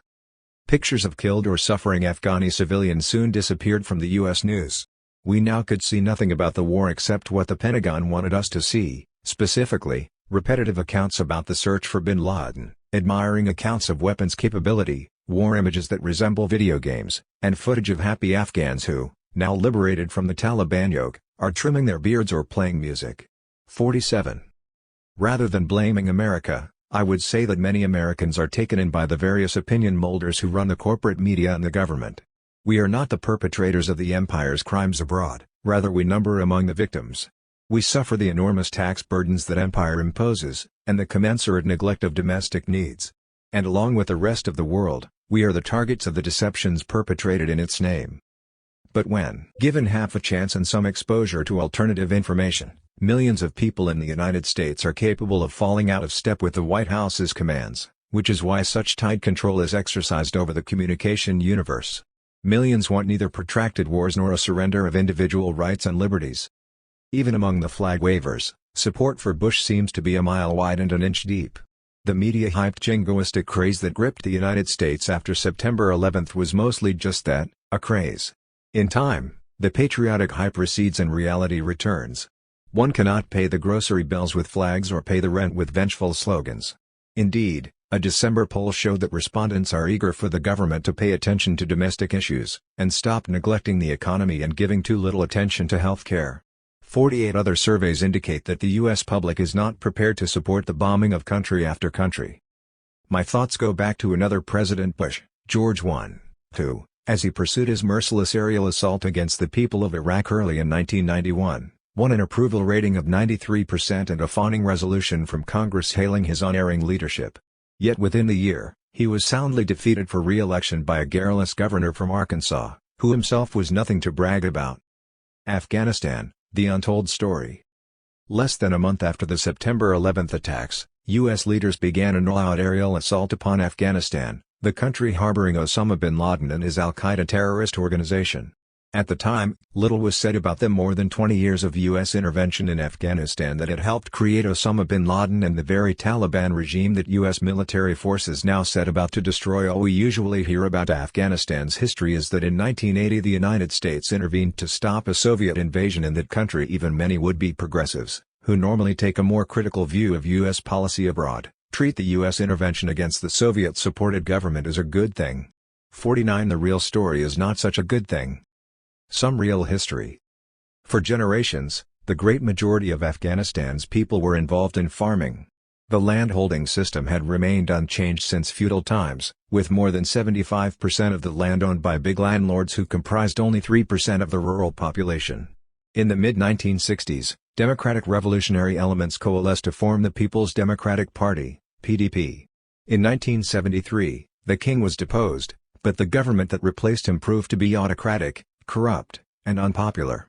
It was forced out in 1978 after a massive demonstration in front of the presidential palace, and after the army intervened on the side of the demonstrators. The military officers who took charge then invited the PDP to form a new government under the leadership of Nur Muhammad Taraki, a poet and novelist. This is how a Marxist-led coalition of national democratic forces came into office. It was a totally indigenous happening. Not even the CIA blamed the USSR for it, writes John Ryan, a retired professor at the University of Winnipeg, who was conducting an agricultural research project in Afghanistan at about that time. The new government began to pursue much-needed reforms. It legalized labor unions, and set up a minimum wage, a progressive income tax, a literacy campaign, and programs that gave ordinary people greater access to health care, housing, and public sanitation. The Taraki government also continued a campaign begun by the king to emancipate women from their age-old tribal bondage. It provided public education for girls and for the children of various tribes. And it moved to eradicate the cultivation of opium poppy. Until then Afghanistan had been producing more than 70% of the world's opium used to make heroin. 50. The government also abolished all debts owed by farmers, and began developing a major land reform program. Ryan believes that it was a genuinely popular government and people looked forward to the future with great hope. However, serious opposition arose from several quarters. The feudal landlords opposed the land reform program that infringed on their holdings while benefiting poor tenant farmers. And tribesmen and fundamentalist mullahs vehemently opposed the government's dedication to gender equality and the education of women and children. 51. Because of its egalitarian economic policies, the government also incurred the opposition of the U.S. national security state. The Marxists were advocating the kind of equitable distribution of social resources that incurs the hatred and fear of the U.S. ruling class and privileged classes everywhere. Almost immediately after the PDP coalition came to power, the CIA, assisted by Saudi and Pakistani military, launched a large-scale intervention into Afghanistan on the side of the ousted feudal lords, reactionary tribal chieftains, mullahs, and opium traffickers. A top official within the Taraki government was Hafizullah Amin, believed by many to have been recruited by the CIA during the several years he spent in the United States as a student. In September 1979, Amin seized state power in an armed coup. He executed Taraki, halted the reforms, and murdered, jailed, or exiled thousands of Taraki supporters as he moved toward establishing a fundamentalist Islamic state. But within 2 months, he was overthrown by PDP remnants including elements within the military. It should be noted that all of this happened before the Soviet military intervention. Zbigniew Brzezinski, national security advisor under President Carter, publicly admitted, months before Soviet troops entered the country, that the Carter administration was providing huge sums to Muslim extremists to subvert the reformist government. In late 1979, the restored but seriously besieged PDP government asked Moscow to send a contingent of troops to help ward off the Mujahideen, Islamic guerrilla fighters, and foreign mercenaries, all recruited, financed, and well armed by the CIA. The Soviets already had been sending assistance for projects in mining, education, agriculture, and public health. Sending troops represented a commitment of a more serious and politically dangerous sort. It took repeated requests from Kabul before Moscow agreed to intervene militarily. Referring to her 2 visits to Afghanistan in 1980-81 during the first years of Soviet intervention, Marilyn Bechtel, former editor of New World Review, reported seeing women working together in handicraft co-ops. For the first time they were paid decently for their work and could control the money they earned. She observed women and men learning to read, and women working as professionals, holding responsible government positions. For the first time, poor working families were able to afford a doctor and to send their children to school. Bechtel also mentions the cancellation of peasant debt and the start of land reform, fledgling peasant cooperatives, price controls and price reductions on some key foods, and aid to nomads interested in a settled life. She was less happy to observe the brutal results of attacks upon schools and teachers in rural areas by the CIA-backed Mujahideen. 52. A report in the San Francisco Chronicle notes that Kabul was once a cosmopolitan city. Artists and hippies flocked to the capital. Women studied agriculture, engineering and business at the city's university. Afghan women held government jobs. In the 1980s, there were 7 female members of parliament. Women drove cars, traveled and went on dates. 50% of university students were women. 53. In keeping with the ideological self-censorship that characterizes the U.S. press, at no time does this story point out that women were doing all these things during the reign of a Soviet-supported Marxist government. Jihad and Taliban, CIA style. The Soviet intervention was a golden opportunity for the CIA to escalate the tribal resistance into a holy war, an Islamic jihad against godless communism. The goal was not only to expel the infidels from Afghanistan but eventually to liberate the Muslim-majority areas of the Soviet Union. Over the years the United States and Saudi Arabia expended about $40 billion on the war in Afghanistan. The CIA and its allies recruited, supplied, and trained almost 100,000 radical mujahideen from 40 Muslim countries including Pakistan, Saudi Arabia, Iran, Algeria, and Afghanistan itself. 54. Among those who answered the call was Saudi-born millionaire right-winger Osama bin Laden and his cohorts. After a long and unsuccessful war, the Soviets evacuated the country in February 1989. It is generally thought that the PDP Marxist government collapsed immediately after the Soviet departure. Actually, it retained enough popular support to fight on for another 3 years, outlasting the Soviet Union itself by a year. The USSR was overthrown in 1991, while the PDP government in Kabul, despite the unending onslaught of superior U.S. weaponry, prevailed into 1992. Upon taking over Afghanistan, the Mujahideen fell to fighting among themselves. They ravaged the cities, terrorized civilian populations, looted, staged mass executions, closed schools, raped thousands of women and girls, and reduced half of Kabul to rubble. Amnesty International reported that the Mujahideen used sexual assault as a method of intimidating vanquished populations and rewarding soldiers. 55. Ruling the country gangster style and looking for lucrative sources of income, the tribes ordered farmers to plant opium poppy. The Pakistani IC, a close junior partner to the CIA, set up hundreds of heroin laboratories across Afghanistan. Within 2 years of the CIA's arrival, the Pakistan-Afghanistan borderland had become the biggest producer of heroin in the world, and the single biggest source of the heroin on American streets. 56. In Afghanistan, the United States was unaware that it was financing a future war against itself. Arundhati Roy reminds us. 57 Largely created and funded by the CIA, the Mujahideen mercenaries now took on a life of their own. Hundreds of them returned home to Algeria, Chechnya, Kosovo, and Kashmir to carry on terrorist attacks in Allah's name against the purveyors of secular corruption. In 1993 came the first attack upon the World Trade Center. A van filled with explosives was detonated in the WTC's underground garage, killing 6 people and injuring over 1,000 others. Most of the terrorists involved were Mujahideen veterans of the Afghan War. In 1995, a 10-member group convicted of a plot to bomb the United Nations building and several other targets in New York was led by Sheikh Omar Abdul Rahman, who had worked with the Mujahideen in Afghanistan. Earlier, Rahman had obtained a U.S. visa from a CIA undercover agent, leading to speculation that he still had CIA links at the time of the plot. 58 Such undertakings demonstrated the multi-centered, quasi-autonomous nature of these terrorist cells, and their ability to inject themselves into Western society. In Afghanistan, the triumphant chieftains continued their turf fights and their wanton rule. In 1994, U.S. and Pakistani leaders decided to back a group that might end the civil strife and unite the country around a stable right-wing government. Such a government could also ensure the safety of the Unocal oil pipeline that was being planned to run through Afghanistan. 59 Within a year, an extremist strain of Sunni Islam called the Taliban, heavily funded and advised by the IC and the CIA and with the support of Islamic political parties in Pakistan, fought its way to power, taking over most of the country, luring many tribal chiefs into its fold with threats and bribes. The Taliban promised to end the factional fighting, lawlessness, and banditry that was the Mujahideen trademark.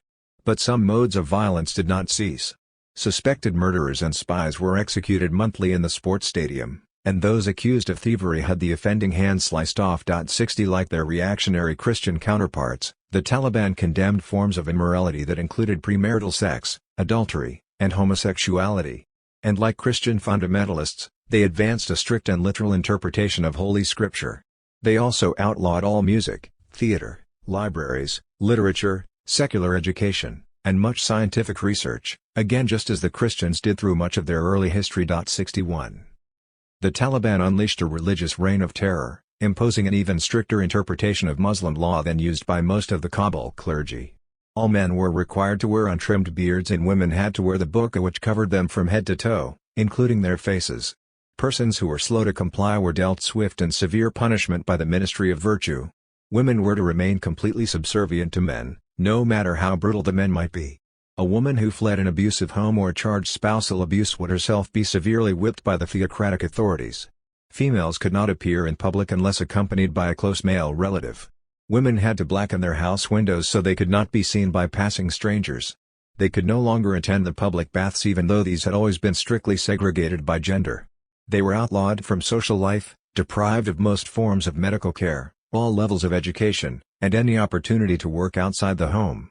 Women who were deemed immoral were stoned to death, and widows guilty of adultery were buried alive. None of this was of much concern to leaders in Washington who got along famously with the Taliban. As recently as 1999, the U.S. government paid the entire annual salary of every single Taliban government official. 62 Not until October 2001, when President George II had to rally public opinion behind his bombing campaign in Afghanistan, did he denounce the Taliban's oppression of women. His wife, Laura Bush, emerged overnight as a full-blown feminist to deliver a public address detailing some of the abuses committed against Afghan women. If anything positive can be said about the Taliban, it is that they did put a stop to much of the looting, raping, and random killings that the Mujahideen had practiced on a regular basis. In 2000, Taliban authorities also eradicated the cultivation of opium poppy throughout the areas under their control, an effort judged by a United Nations agency to have been nearly totally successful. 63 With the Taliban overthrown and a Western-selected Mujahideen government reinstalled in Kabul by December 2001, Opium poppy production in Afghanistan reportedly was expected to increase dramatically. 64. Of the 19 terrorists identified as part of the September 11 attacks in New York and Washington, 7 were identified as Saudis, 1 as an Egyptian, and 1 as from the United Emirates. As far as is known, not 1 was a Taliban, and not 1 was from Afghanistan or had ever visited that country. Yet it was Afghanistan that was targeted for massive bombing, ostensibly because Osama bin Laden and his al-Qaeda associates were directing their war against the United States from there. By the end of 2001, the Taliban and al-Qaeda forces either were destroyed, or had switched sides, or had fled into Pakistan. This came after 2.5 months of massive U.S. airstrikes with cruise missiles, stealth bombers, Tomahawks, Daisy Cutters and other anti-personnel bombs. According to a study by Mark Harold, an economist at the University of New Hampshire, over 3,760 civilians were killed by the war, not including the indirect deaths caused by landmines, hunger, cold, and lack of water. 65 The aerial assaults and the war in general turned a few million Afghans into refugees. By the end of 2001, more than 7 million out of an estimated population of 22 million were classified by aid organizations as being at very high risk of starvation. With the onset of winter, scores of Afghans were already dying from cold and hunger every night. 66. Riding into power on the strength of U.S. aerial assaults was the Northern Alliance, a discordant coalition of tribal warlords known for the criminal anarchy of their rule in pre-Taliban days.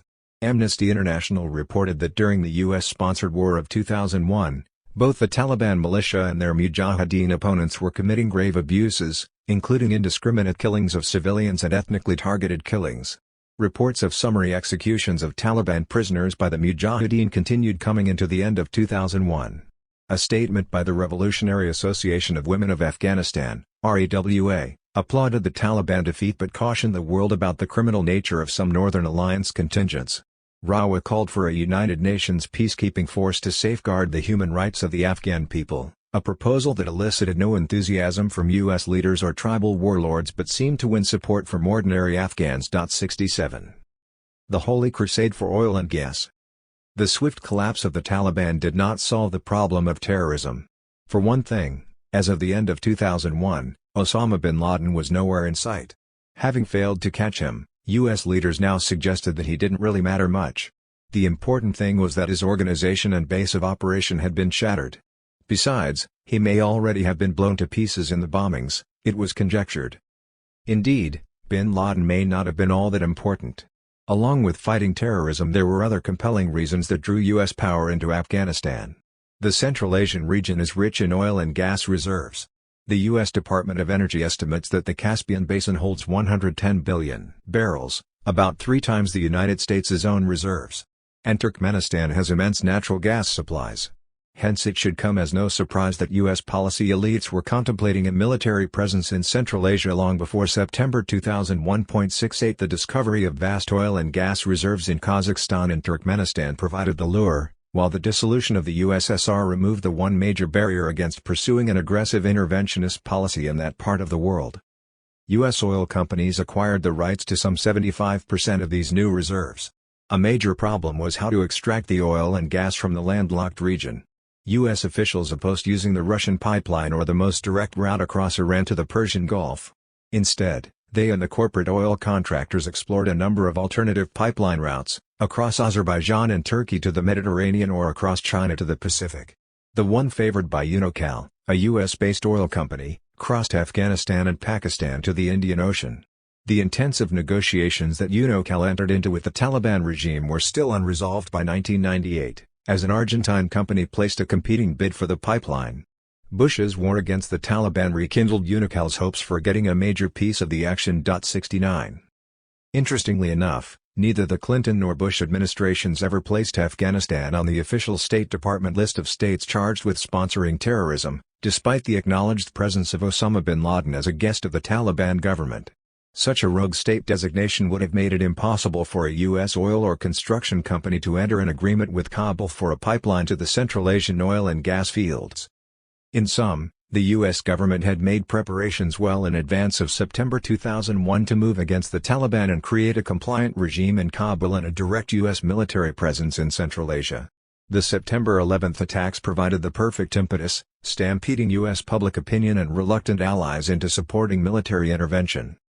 Did they know ahead of time? The September terrorist attacks created such a serviceable pretext for reactionism at home and imperialist expansion abroad as to leave many people suspecting that the U.S. government itself had a hand in the event. A historical parallel is the charge made that President Franklin Delano Roosevelt was aware that Pearl Harbor was going to happen and did nothing to stop it because he wanted a casus belli that would galvanize a reluctant U.S. public into entering World War II. There is no doubt that Roosevelt did indeed desire some way to shift public opinion toward intervention against the Axis powers. There is even evidence that he fitted out a U.S. vessel, the Lanny Kai, with mounted guns so that it might qualify as a man-o'-war, and sent it into Japanese-infested waters in the southwest Pacific supposedly on a reconnaissance voyage, but one that was likely to prove sacrificial. An attack on a U.S. man-o'-war would have constituted an act of war by Japan against the United States. 70 But before the Lanny Kai could meet its preordained fate, Japanese imperial forces launched a vastly more destructive attack on Pearl Harbor. There might be reason to believe that Roosevelt knew the Japanese were up to something in the eastern Pacific that fateful Sunday morning of December 7, 1941. But there is no reason to think he anticipated, let alone collaborated in or welcomed, the destruction of the entire U.S. Pacific Fleet and the death of 2,500 Americans at Pearl Harbor. U.S. Secretary of the Navy Knox relates that Roosevelt was a man of supreme self-confidence, but there was one occasion when he was seriously rattled. In the afternoon of Pearl Harbor, I went to the White House and, Roosevelt, was in the Oval Office. When I went in, he was seated at his desk and was as white as a sheet. He was visibly shaken. You know, I think he expected to get hit, but he did not expect to get hurt. 71. I find it hard to believe that the White House or the CIA actively participated in a conspiracy to destroy the World Trade Center and part of the Pentagon, killing such large numbers of Americans in order to create a casus belli against Afghanistan. But this does not preclude the possibility that they expected something to happen and looked the other way, without anticipating the magnitude of the destruction. Patrick Martin writes that immediately after the attacks, stories in the overseas press asserted that U.S. intelligence agencies had received specific warnings about impending terrorist attacks, including the use of hijacked airplanes.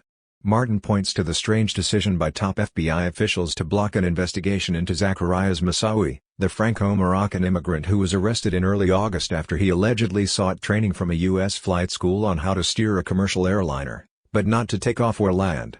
The Minneapolis FBI field office asked FBI headquarters in Washington for permission to conduct further inquiries into Moussaoui's doings.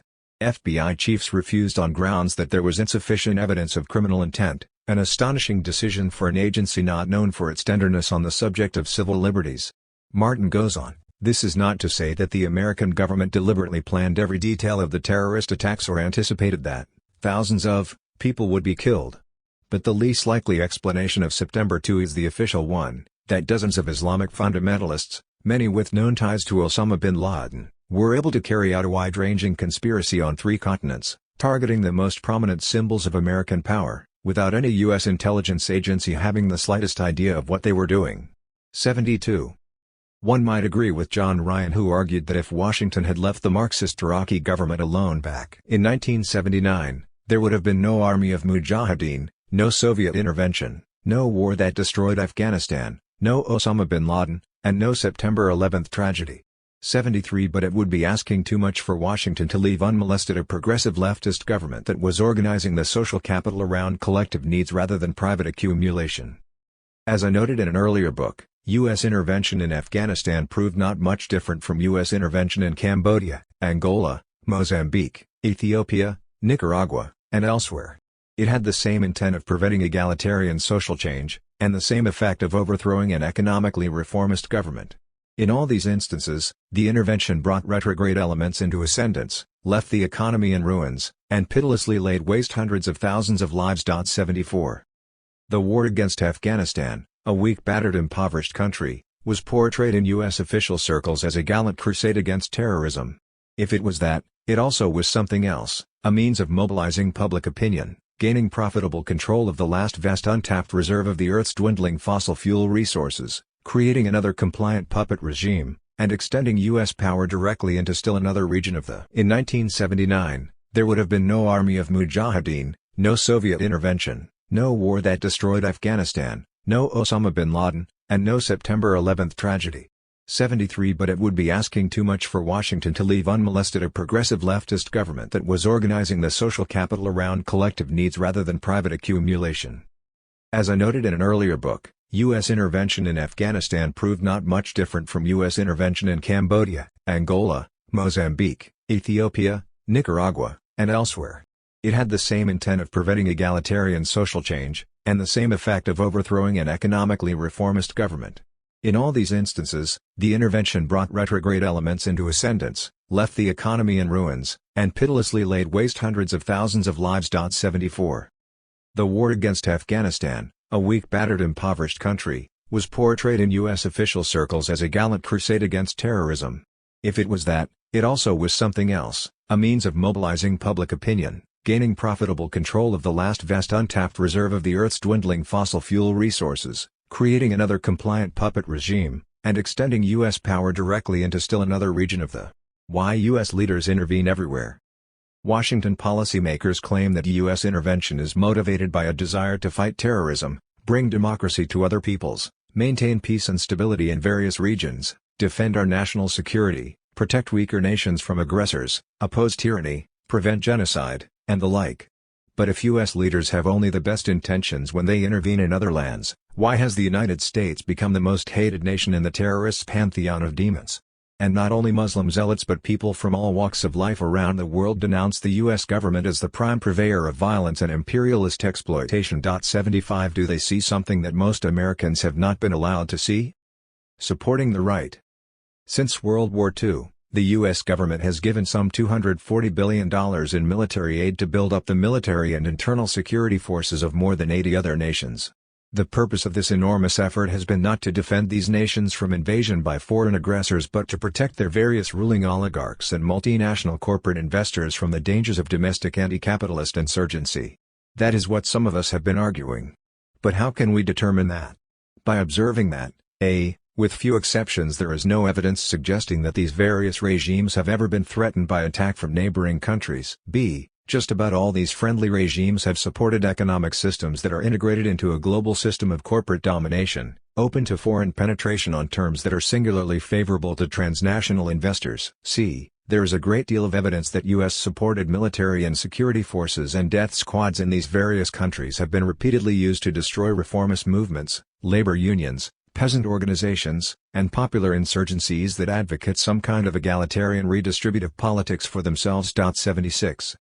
For decades we were told that a huge U.S. military establishment was necessary to contain an expansionist world communist movement with its headquarters in Moscow, or sometimes Beijing. But after the overthrow of the Soviet Union and other Eastern European communist nations in 1989 to 1991, Washington made no move to dismantle its costly and dangerous global military apparatus. All Cold War weapons programs continued in full force, with new ones being added all the time, including the Outer Space National Missile Defense and other projects to militarize outer space. Immediately the White House and Pentagon began issuing jeremiads about a whole host of new enemies, for some unexplained reason previously overlooked, who menace the United States, including dangerous rogue states like Libya with its ragtag army of 50,000 and North Korea with its economy on the brink of collapse. The real intentions of U.S. national security state leaders can be revealed in part by noting whom they assist and whom they attack. U.S. leaders have consistently supported rightist regimes and organizations and opposed leftist ones. The terms right and left are seldom specifically defined by policymakers or media commentators, and with good reason. To explicate the politico-economic content of leftist governments and movements is to reveal their egalitarian and usually democratic goals, making it much harder to demonize them. The left, as I would define it, encompasses those individuals, organizations, and governments that oppose the privileged interests of wealthy property classes, while advocating egalitarian redistributive policies and a common development beneficial to the general populace. The right too is involved in redistributive politics, but the distribution goes the other way, in an upward direction.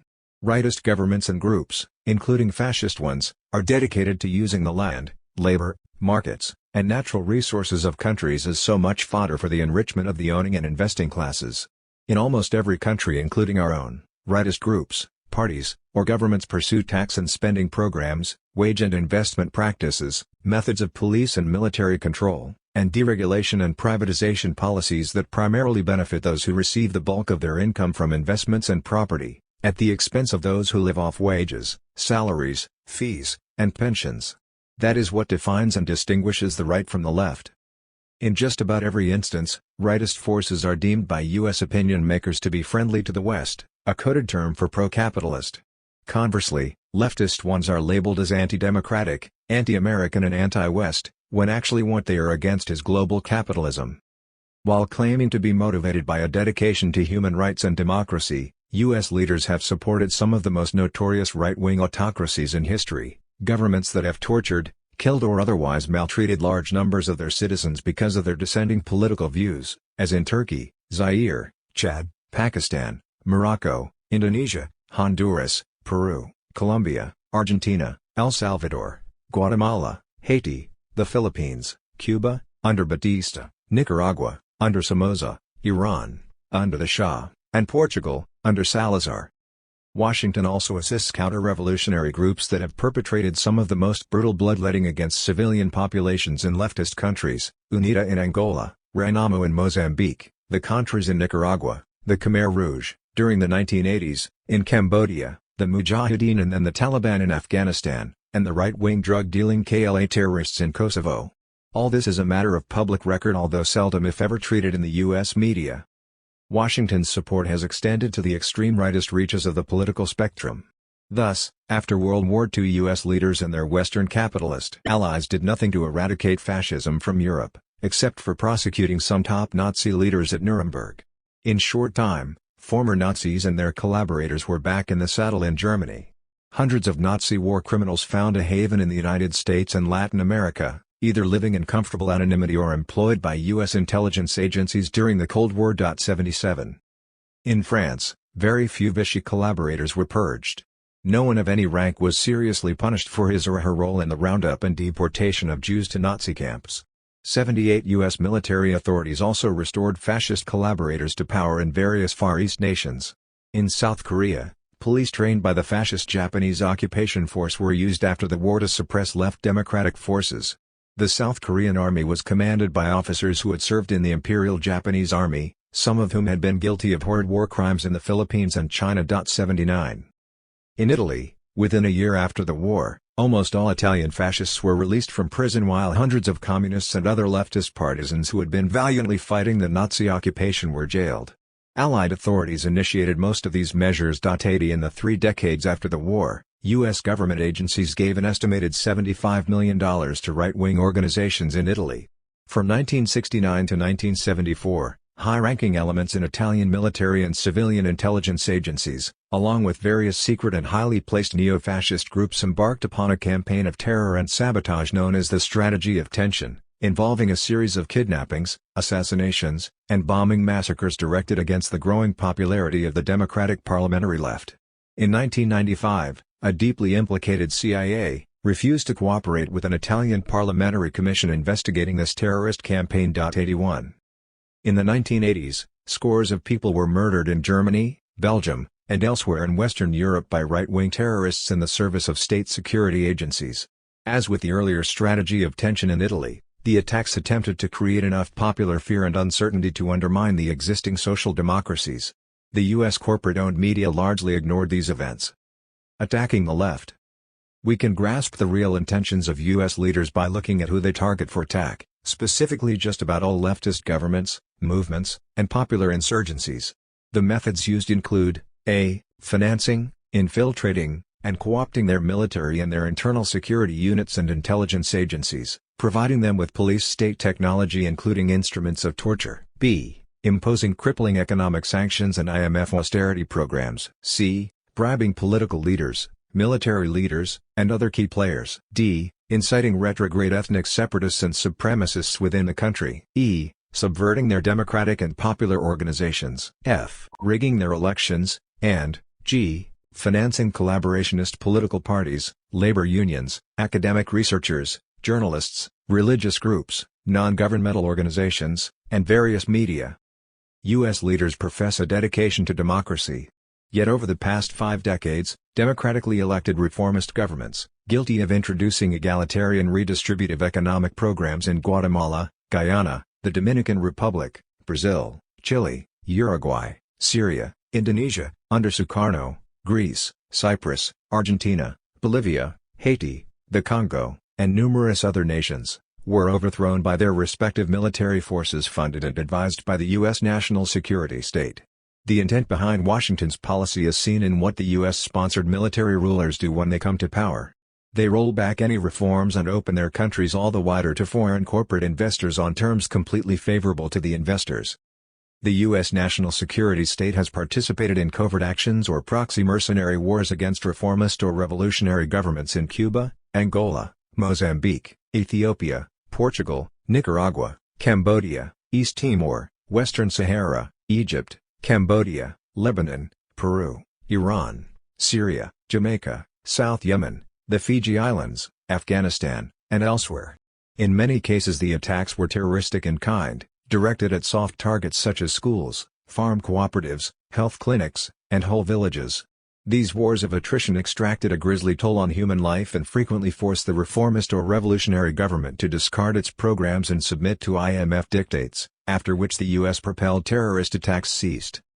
Since World War II, U.S. forces have invaded or launched aerial assaults against Vietnam, Laos, the Dominican Republic, North Korea, Cambodia, Lebanon, Grenada, Panama, Libya, Iraq, Somalia, Yugoslavia, and most recently Afghanistan, a record of direct military aggression unmatched by any communist government in history. U.S./NATO forces delivered round-the-clock terror bombings on Yugoslavia for 2.5 months in 1999, targeting housing projects, private homes, hospitals, schools, state-owned factories, radio and television stations, government-owned hotels, municipal power stations, water supply systems, and bridges, along with hundreds of other non-military targets at great loss to civilian life.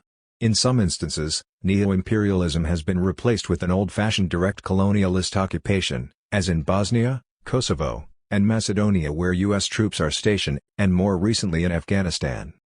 In 2000 to 2001, U.S. leaders were involved in a counterinsurgency war against leftist guerrilla movements in Colombia. They also were preparing the public for moves against Venezuela, whose president, Hugo Chavez, is engaged in developing a popular movement and reforms that favor the poor.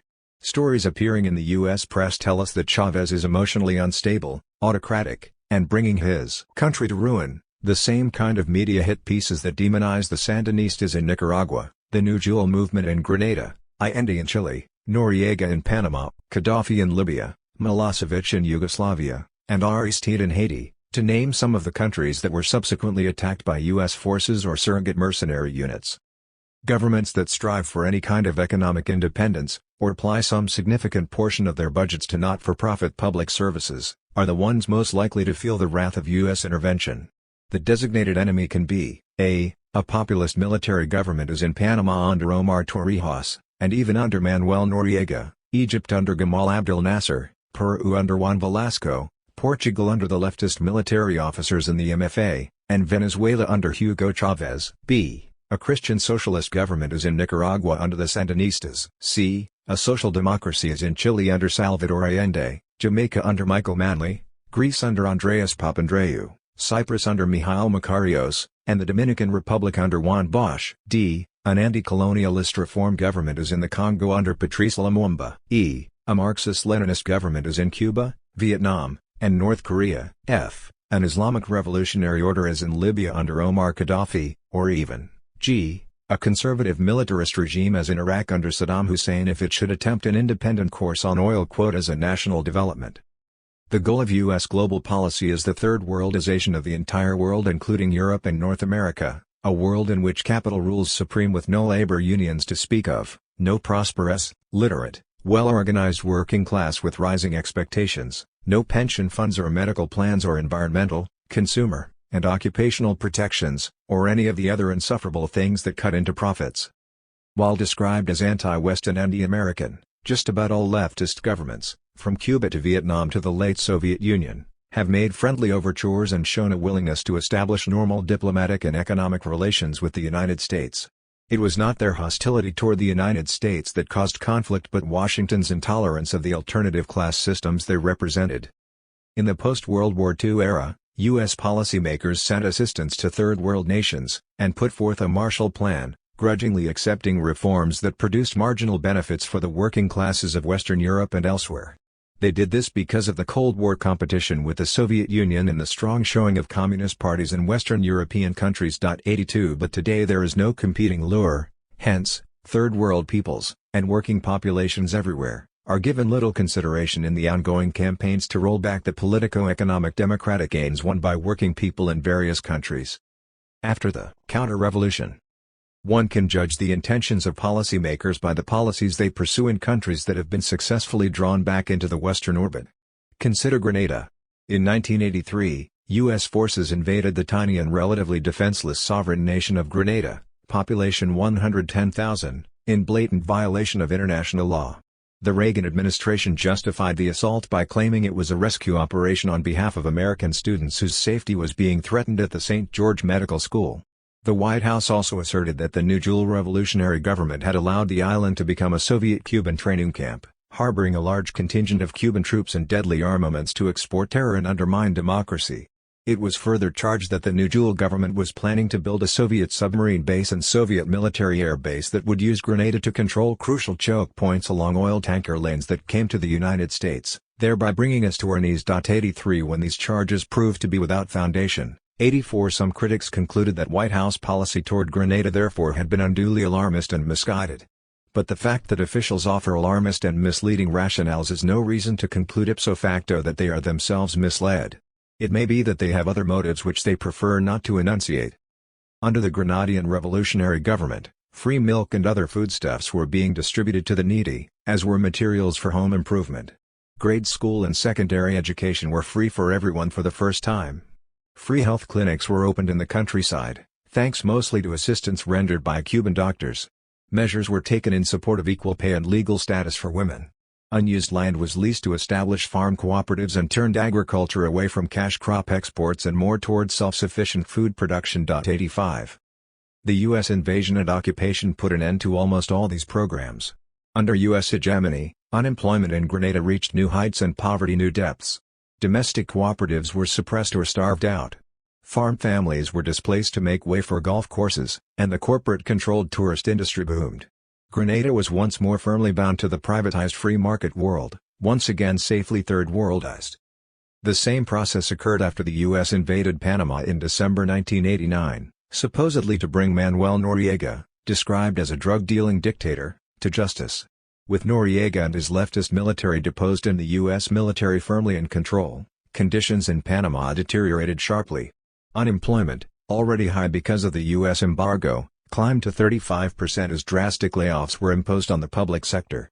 U.S. occupation authorities eliminated pension rights and other work benefits, ended public sector subsidies, privatized public services, shut down publicly owned media, and jailed a number of Panamanian editors and reporters critical of the invasion.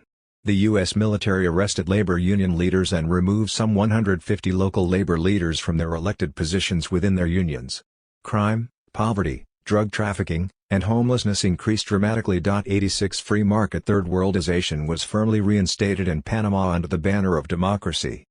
The same reactionary pattern was discernible in Eastern Europe and the former Soviet Union.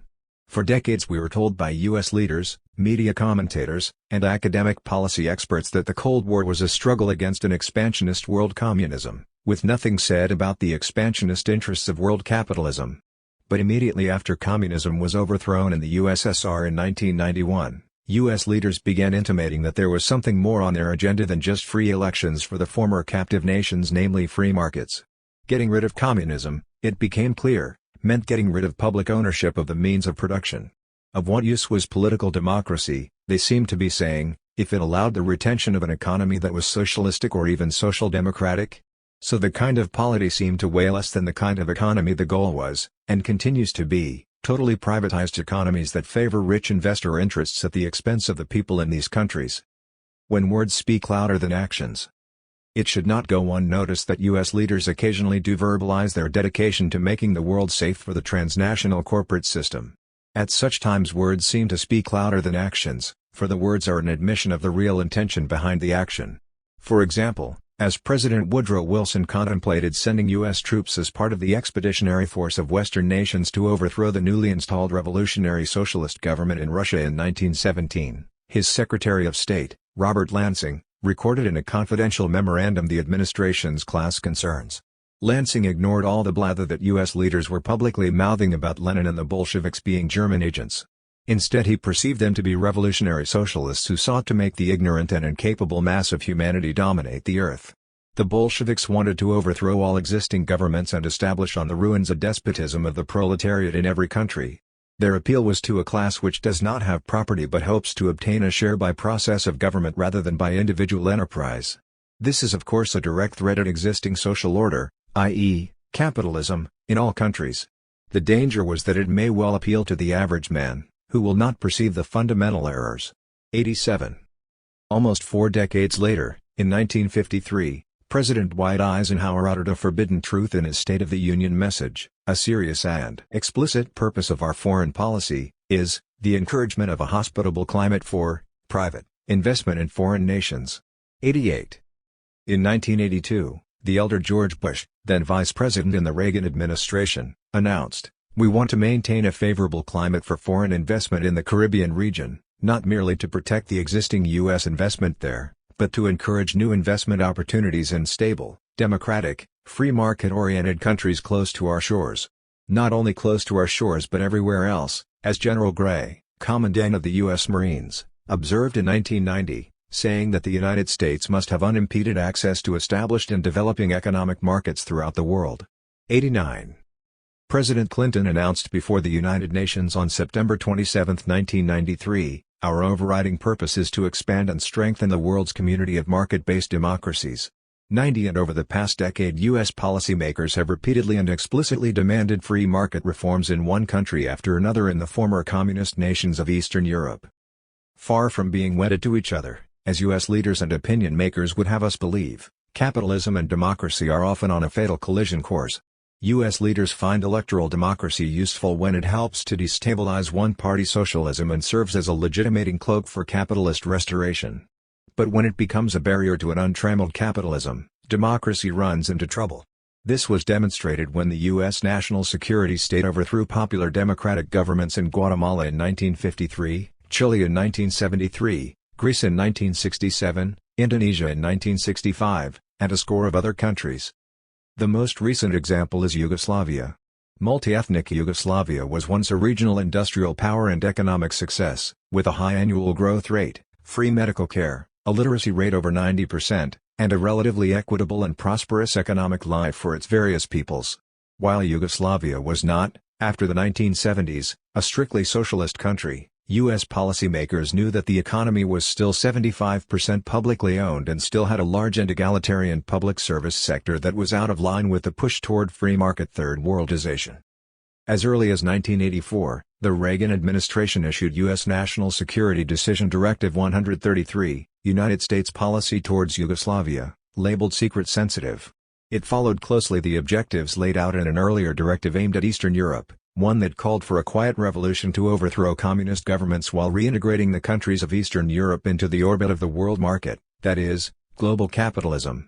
The economic reforms pressed upon Yugoslavia by the IMF and other foreign creditors mandated that all socially owned firms and all worker-managed production units be transformed into private capitalist enterprises. 91.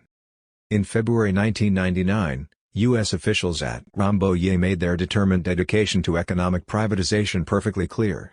Chapter 4a, Article 1, of the Rambouillet Agreement, actually an ultimatum imposed upon what remained of Yugoslavia, Serbia and Montenegro, stated in no uncertain terms, the economy of Kosovo shall function in accordance with free market principles. There was to be no restriction on the movement of goods, services, and capital to Kosovo, and all matters of trade, investment and corporate ownership were to be left to the private market. 92. In 2000, the Stability Pact for Southeastern Europe called for creating vibrant market economies in the Balkans. It was hailed by the Clinton administration for offering advice on investment to all the countries of Southeast Europe. That same year, the Overseas Private Investment Corporation, OPIC, inaugurated a fund to be managed by Soros Private Funds Management. Its purpose, as stated by the U.S. Embassy in Macedonia, is to provide capital for new business development, expansion and privatization. 93 Meanwhile, the Agency for International Development, USAID, announced its intention to undertake assistance programs to support economic reform and restructuring the economy, to advance Montenegro toward a free market economy. 94. Along with the words came the actions. A decade of IMF restructuring, years of U.S.-led boycott, embargo, wars of secession, and weeks of massive bombing in 1999 left the Yugoslav economy in ruins. In April 2001, according to the London Financial Times, the newly installed pro-West rulers of Yugoslavia, beneficiaries of millions of dollars in U.S. electoral funds, launched a comprehensive privatization program as part of economic reforms introduced following the overthrow of former President Slobodan Milosevic. This included the sale of more than 7,000 publicly owned or worker-controlled companies to private investors. 95. Conspiracy, incompetence, and inertia. All of us are expected to make plans and intentionally pursue certain goals in life, and we recognize that throughout history other nations have defined objectives that they have carried through with resolve. But when one suggests that the U.S. national security state operates with foreordained intent, mainstream social scientists and media pundits dismiss such a notion as conspiracy theory. Policies that produce unfortunate effects on others are explained away as unintended consequences. Of course, unintended consequences do arise, and upheavals do sometimes catch U.S. leaders off guard, but there is no reason to reduce so much a policy outcome to stochasticism, to argue that things almost always occur by chance. Stuff just happens, as innocently befuddled leaders grope about unburdened by any preconceived agenda. To say, as I do, that U.S. national security leaders know more, intend more, and do more than they let on is not to claim they are omnipotent or omnicompetent. It is to argue that U.S. policy is not habitually misguided and bungling, although mistakes are made and indeterminacies certainly arise. Generally, U.S. foreign policy is remarkably consistent and cohesive, a deadly success, given the interests it represents. Sometimes the policymakers themselves seize upon incompetence as a cover.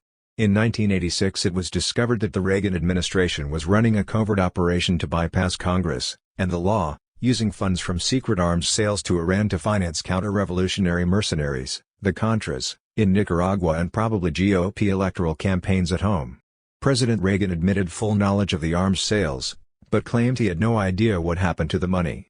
He was asking us to believe that these operations were being conducted by subordinates, including his very own national security advisor, without being cleared by him.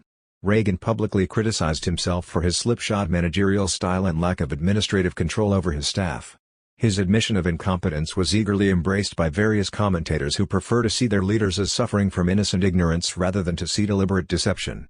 Subsequent sworn testimony by his subordinates, however, revealed that Reagan was not as dumb as he was pretending to be, and that he had played a deciding role in the entire Iran-Contra affair. 96. Throughout its history, the CIA and other agencies of the national security state have resorted to every conceivable crime and machination, using false propaganda, sabotage, bribery, rigged elections, collusion with organized crime, narcotics trafficking, death squads, terror bombings, torture, massacres, and wars of attrition. At the same time, U.S. leaders have pretended to have had nothing to do with such things. No less a political personage than Henry Kissinger repeatedly pretended to ignorance and incompetence when confronted with the dirty role he and his cohorts played in East Timor, Indochina, Chile, Bangladesh, and elsewhere. Kissinger's writings and speeches are heavily larded with exhortations about the importance of maintaining the efficacy of U.S. policy and the need to impress the world with the mettle of U.S. resolve. Yet in response to any inquiry that might implicate him in political crimes, he rushes to humiliate his own country and its professional servants, suggesting that they know little, care less, are poorly informed and easily rattled by the pace of events. 97. Sometimes outcomes are explained away as the result of a disembodied organizational inertia. Interventions are said to occur because a national security agency wants to prove its usefulness or is simply carried along on its own organizational momentum, as supposedly happened with the CIA and Pentagon intervention in Cuba during the Bay of Pigs invasion in 1961.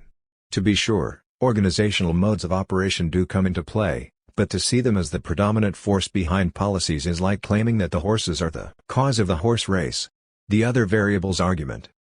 U.S. leaders may be motivated by all sorts of concerns such as advancing their nation's prestige, maintaining national security against potentially competing capitalist nations, developing strategic military superiority, distracting the American public from domestic problems and scandals, advancing the heroic macho image of the president, and the like. But these purposes almost always dovetail with dominant capitalist interests, or certainly do not challenge those interests in any serious way. Thus, while a U.S. president might be interested in promoting his macho image, he would never think of doing so by supporting the cause of socialist reformation in this or any other country. That office holders seek to achieve many other purposes, Ralph Miliband once noted, should not obscure the fact that in the service of these purposes, they become the dedicated servants of their business and investing classes. 98 The point is not that nations act imperialistically for purely material motives but that in addition to other considerations, policymakers will not move against the system-sustaining material interests of the dominant corporate class. In sum, when trying to understand the events of September 11 we need to remember that U.S. politico-corporate elites have resorted to every conceivable subterfuge, coercion, and act of terrorist violence in their struggle to make the world safe for transnational corporate capital accumulation, to attain control of the markets, lands, natural resources, and cheap labor of all countries, and to prevent the emergence of revolutionary socialist, populist, or even nationalist regimes that challenge this arrangement by seeking to build alternative productive systems. The goal is to create a world populated by client states and compliant populations open to transnational corporate penetration on terms that are completely favorable to the penetrators. It is not too much to conclude that such a consistent and ruthless policy of global hegemony is produced not by dumb coincidence but by conscious design. Epilogue: What is to be undone? U.S. leaders have yet to explain how the destruction of the Taliban or even the destruction of Osama bin Laden and his al-Qaeda group in far-off Afghanistan will stop long-standing terrorist cells that operate with a substantial degree of autonomy in the West. In time, the American people may catch wise that the reactionaries in the White House have done relatively little to protect the many vulnerable points in our industrial society from terrorist attack.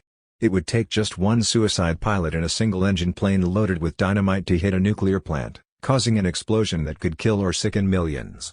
It would take just one terrorist, using the right kind of biochemical materials, to contaminate a city reservoir or the feedlot of a large herd of cattle, causing illness and death of epidemic proportions.